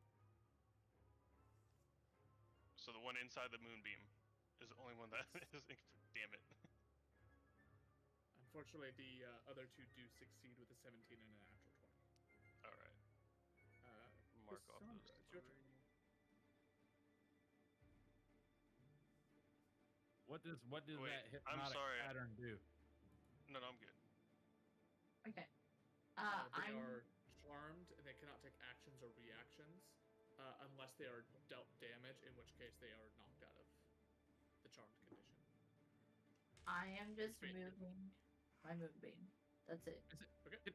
Can I ask a dumb question? You're not doing that. Sure. Is the one that's still up to my upper right the original one? What? Yeah. Maybe it's hard to tell. I think it is. I think it thrown is so too. many of these guys out. I don't remember. I honestly think it is, and that's actually it's the pretty, same pretty one. funny. He's just been like taking like my strength, just going down, tick, tick, tick. Varnex, it is your turn if you'd like to dispatch with I've Oh. already rolled the damage. Do you want to know what it is for when it gets to Oh. them, or do you want to wait? Hold on to it for me if you don't mind. Okay. Because I will forget. All right. You can just shove that guy into it. That'd be great. Okay, I'm gonna use my Shmartar right here on my katana. Okay. I was gonna say scimitar, but I don't have it, so I got a katana. On this one, we're gonna hit this some time. All right. Now that I can add a proficiency bonus. Oh boy. So that's 11, 13. That's a 16 to hit. That hits. And what? Now I gotta remember what my dadgum damage dice is. 1d10. Yes. Plus your strength, which at this point is 2. It is. It is 1d10 pluses the twosies. Where's my 1d10 at? Where's my 1d10 at? There it is. That's a 7. 7. Yes. Down. Okay. Now I'm gonna move to here. That's 5, 10. That's 20. And we're gonna do another acid breath on these two bad boys. All right. Let's make a dex saving throw. Normal. Jesus Christ, that's 2 in a row. Saving throw. Normal.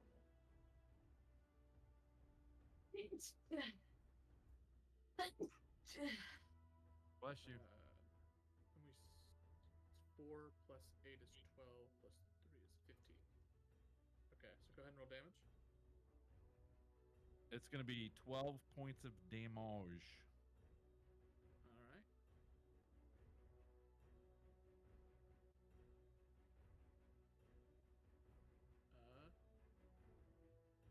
Aiden, it's your turn.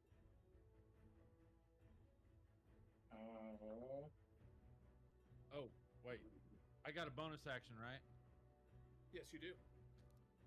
So how does lay of hands work? Is that action? That is an action, yes. Okay, never mind then. I'm just gonna use produce flames, the right one. All right, go ahead and roll the hit. It's a 23. Absolutely, it's Does 2d8. And then I'll add in the feathered swarm to do an extra 1d6. That's 14 points of damage. okay. Solid hit. And I will move away because I don't like these pulses of energy that keep hitting me. Well, why not? All right. What was the damage, Cassandra?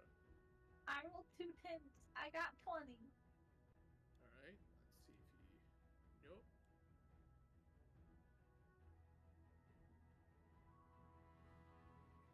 Burned away Nice. before he's able to take his turn. Excellent. Kenji. I'm Ex- sorry. You're muted. I said, oh boy, 2 7s. So that's 15. Hit and hit. I'm really thankful that you have not taken my health away, considering I have 8 total. You should reflect that on your little dude. His strength. Oh. Yeah. That Plus would be 5 is 6. And, oh, an 8 plus 5. So that's 14, 19. 13. Oh, 19 total. 19 total for the both of them. All right. 2 good hits. Bonus action. Again, refusing to hex this thing because I do not believe that I need that. Cool. Killian, it's your turn.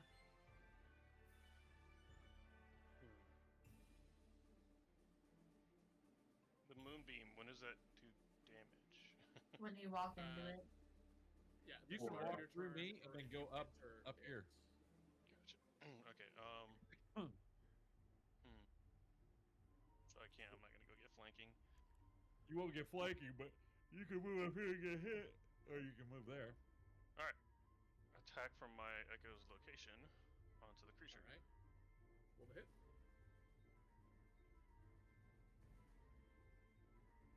$14 Hits. for 13 damage. Okay. Extra attack for 22. 22 damage or 22 to hit? 22 to hit. Oh boy. That hits. I was about to say, dang. Yeah. Max of damage for 15. That one goes down. Right now, there is no enemy on the field. Okay. So In if that you have case, any I'm bonus actions. gonna move. Yeah, to I get want to in move position. too. All right. So we're gonna get Puma. And then I want to also. So hold on. Killian's Killian's turn is still going. We're still I'm in sorry. initiative order. I'm sorry. You're good. Actually, I'm gonna move so I'm One. here, like this. All right. That's a third success. There's only one more success needed in order to get rid of this. /R1D100. It's an 88. The blade shifts again, potentially for the last time. Interesting. Actually, can I retcon that and actually end up next to Varnax? Sure. Okay. This we get one more that appears. It's gonna get stunted.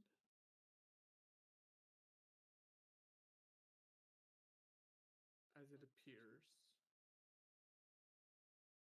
It's due to the random effect, it seems to be bolstered in some way. There's like these almost mirrors of it as it's sort of moving around in its space, as if there are multiples taking up the same location as it. This weird sort of haze that's added to the creature. We go to Cassandra. I'm not doing nothing. I'm gonna leave my moving up Actually, if we and make the thing up here, like yes, unless I can see people to move the moving to. I'm There not. is one. there is. Is that the only one? Yep, that's the only one that appears. With it seems as though with each success that Dumont does, it takes away one that appears each round. Okay. With that, it's gonna start its turn. It's gonna immediately need to make a con save, which is a natural one. Excellent. So what damage does it take? Oh. I didn't roll it. 12. So, got it. It's gonna come forward and it's gonna go for a strength drain. For 10 to hit, That's which a will miss. miss. Varnax, it is your turn. Sorry. I would like eyes are- to. Sorry, can I react and do a sentinel attack? Yes, you can. Do you have sentinel, Varnax? No, Okay. I do not. Ooh, it's only an 11. 11 to hit. Yeah. That just misses. Oh boy. With all of your proficiencies and everything added in. I lost some Yeah, hit because of everybody the strength here. law. Oh Okay. yeah. So now it's my turn. Yes.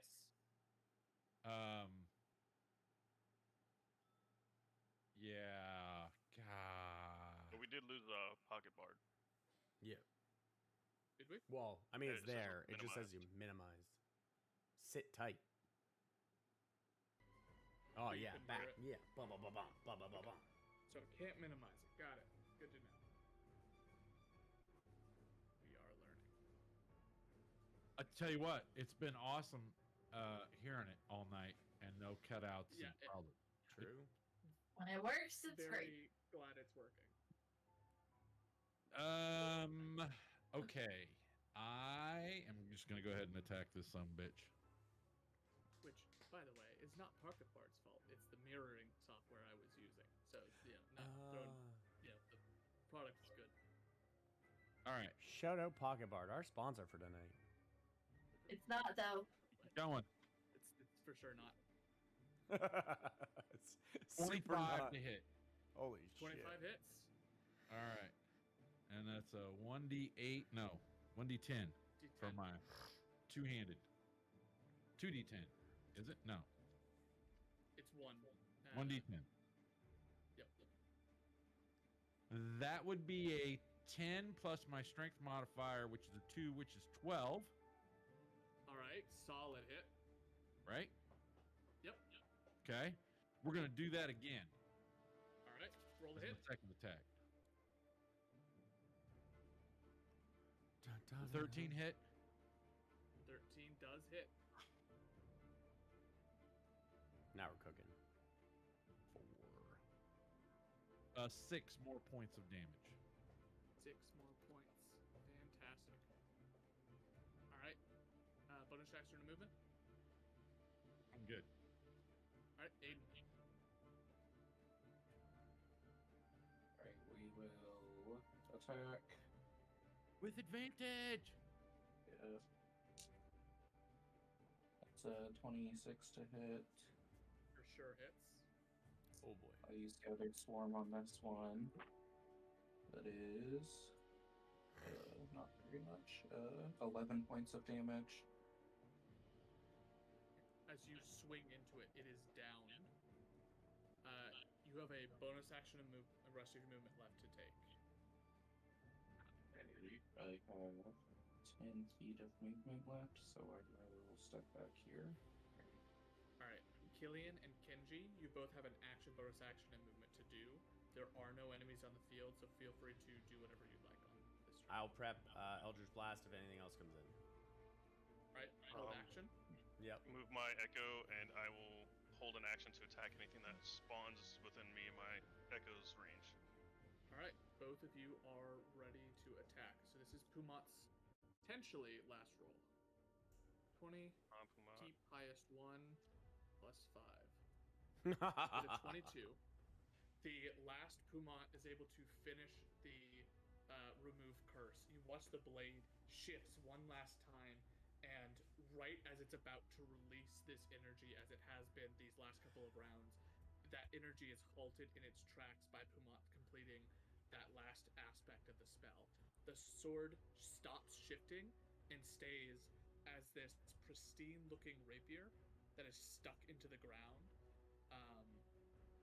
and is no longer shifting, seems to have calmed and is subdued for now. With that, the four Pumats all just sort of start wiping bits of sweat from their head as they are sort of all had to concentrate on this almost ritualistic remove curse spell. As that moment fades, the moonbeam light slowly shrinks down to a trickle and vanishes. We are out of initiative. Woo! Good stuff, everyone. Let's go. Good shit there. We did it! I'm gonna go around and high five every Puma. I'm gonna go ahead and pick up Kenji. Alright. Can you even do that with your strength now? Kenji's just slightly too heavy. With that, you are all left. Most of you are fine. Some of you have had a significant amount of your strength sapped from you. But we will go ahead and pick up with this next week. Yay. That was good. Yay, Well, go ahead GG's. Getting that combat in. We're gonna get that long rest in too, and then we're gonna do some Yeah. more. Cassandra? Starting off with Lady B. Hi, I'm Lady Brittany. I do a bunch of cozy content over on twitch.tv/lady_Brittany. And everything is lady_Brittany on all of my socials. And I stream almost every day. I take Sundays off to be with family. But outside of that, you can catch me all day streaming nonstop. Husband? I am Michael. I'm Lady Brittany's husband. I'm not on any of the social medias, and I don't stream, but sometimes you'll catch me on Lady Brittany's stream, or you will find me here on Sunday nights. Yeah. I'm OEF5. I'm Lady Brittany's father and Michael's father-in-law, the husband's father-in-law. So, yeah, that's all I got. Hi, I'm Step Freak. I am not related to Lady Brittany, but you can find me on Twitch as Step Freak, on YouTube at Step Freak Plays. Bragg? Yo, you've already found my YouTube channel. That's amazing. Twitch.tv/Fraggenwagon, and then x.com or twitter.com/thefraggenwagon. We're doing St. Jude's for the kids this month. If we raise $15,000, then we're going to tattoo the logo or the emote that Ricardo made onto my body somewhere. So that should be fun. On his forehead. Yeah, it's been suggested on the back of my head. I don't think that that's gonna be a thing, but yeah. Yo, Yeah. Snooki. I'm Snooki. I don't stream. I don't use Twitter. I don't use most social medias. I if you're interested in more D&D, I'm part of a game run by Empoleon Dynamite with Frag and Wagon. If you'd like to see the two of us bicker like an old married couple, we do that every Wednesday on his Twitch channel. More so than Matt, here. More so Never than here. Never here. Ironically, somehow, it is. Actually, no, I think it's worse here. If I'm being honest, because I have to make rules, and sometimes Fraga doesn't like those rules, and then we fight because of that. But for the most part, it's fine. This is the sign of a healthy relationship. At any rate, Fraga, if you'd like to actually sign us off proper. Yes, thank you so much, and we'll see you guys next week. Okay, bye. Bye. Bye. And stream.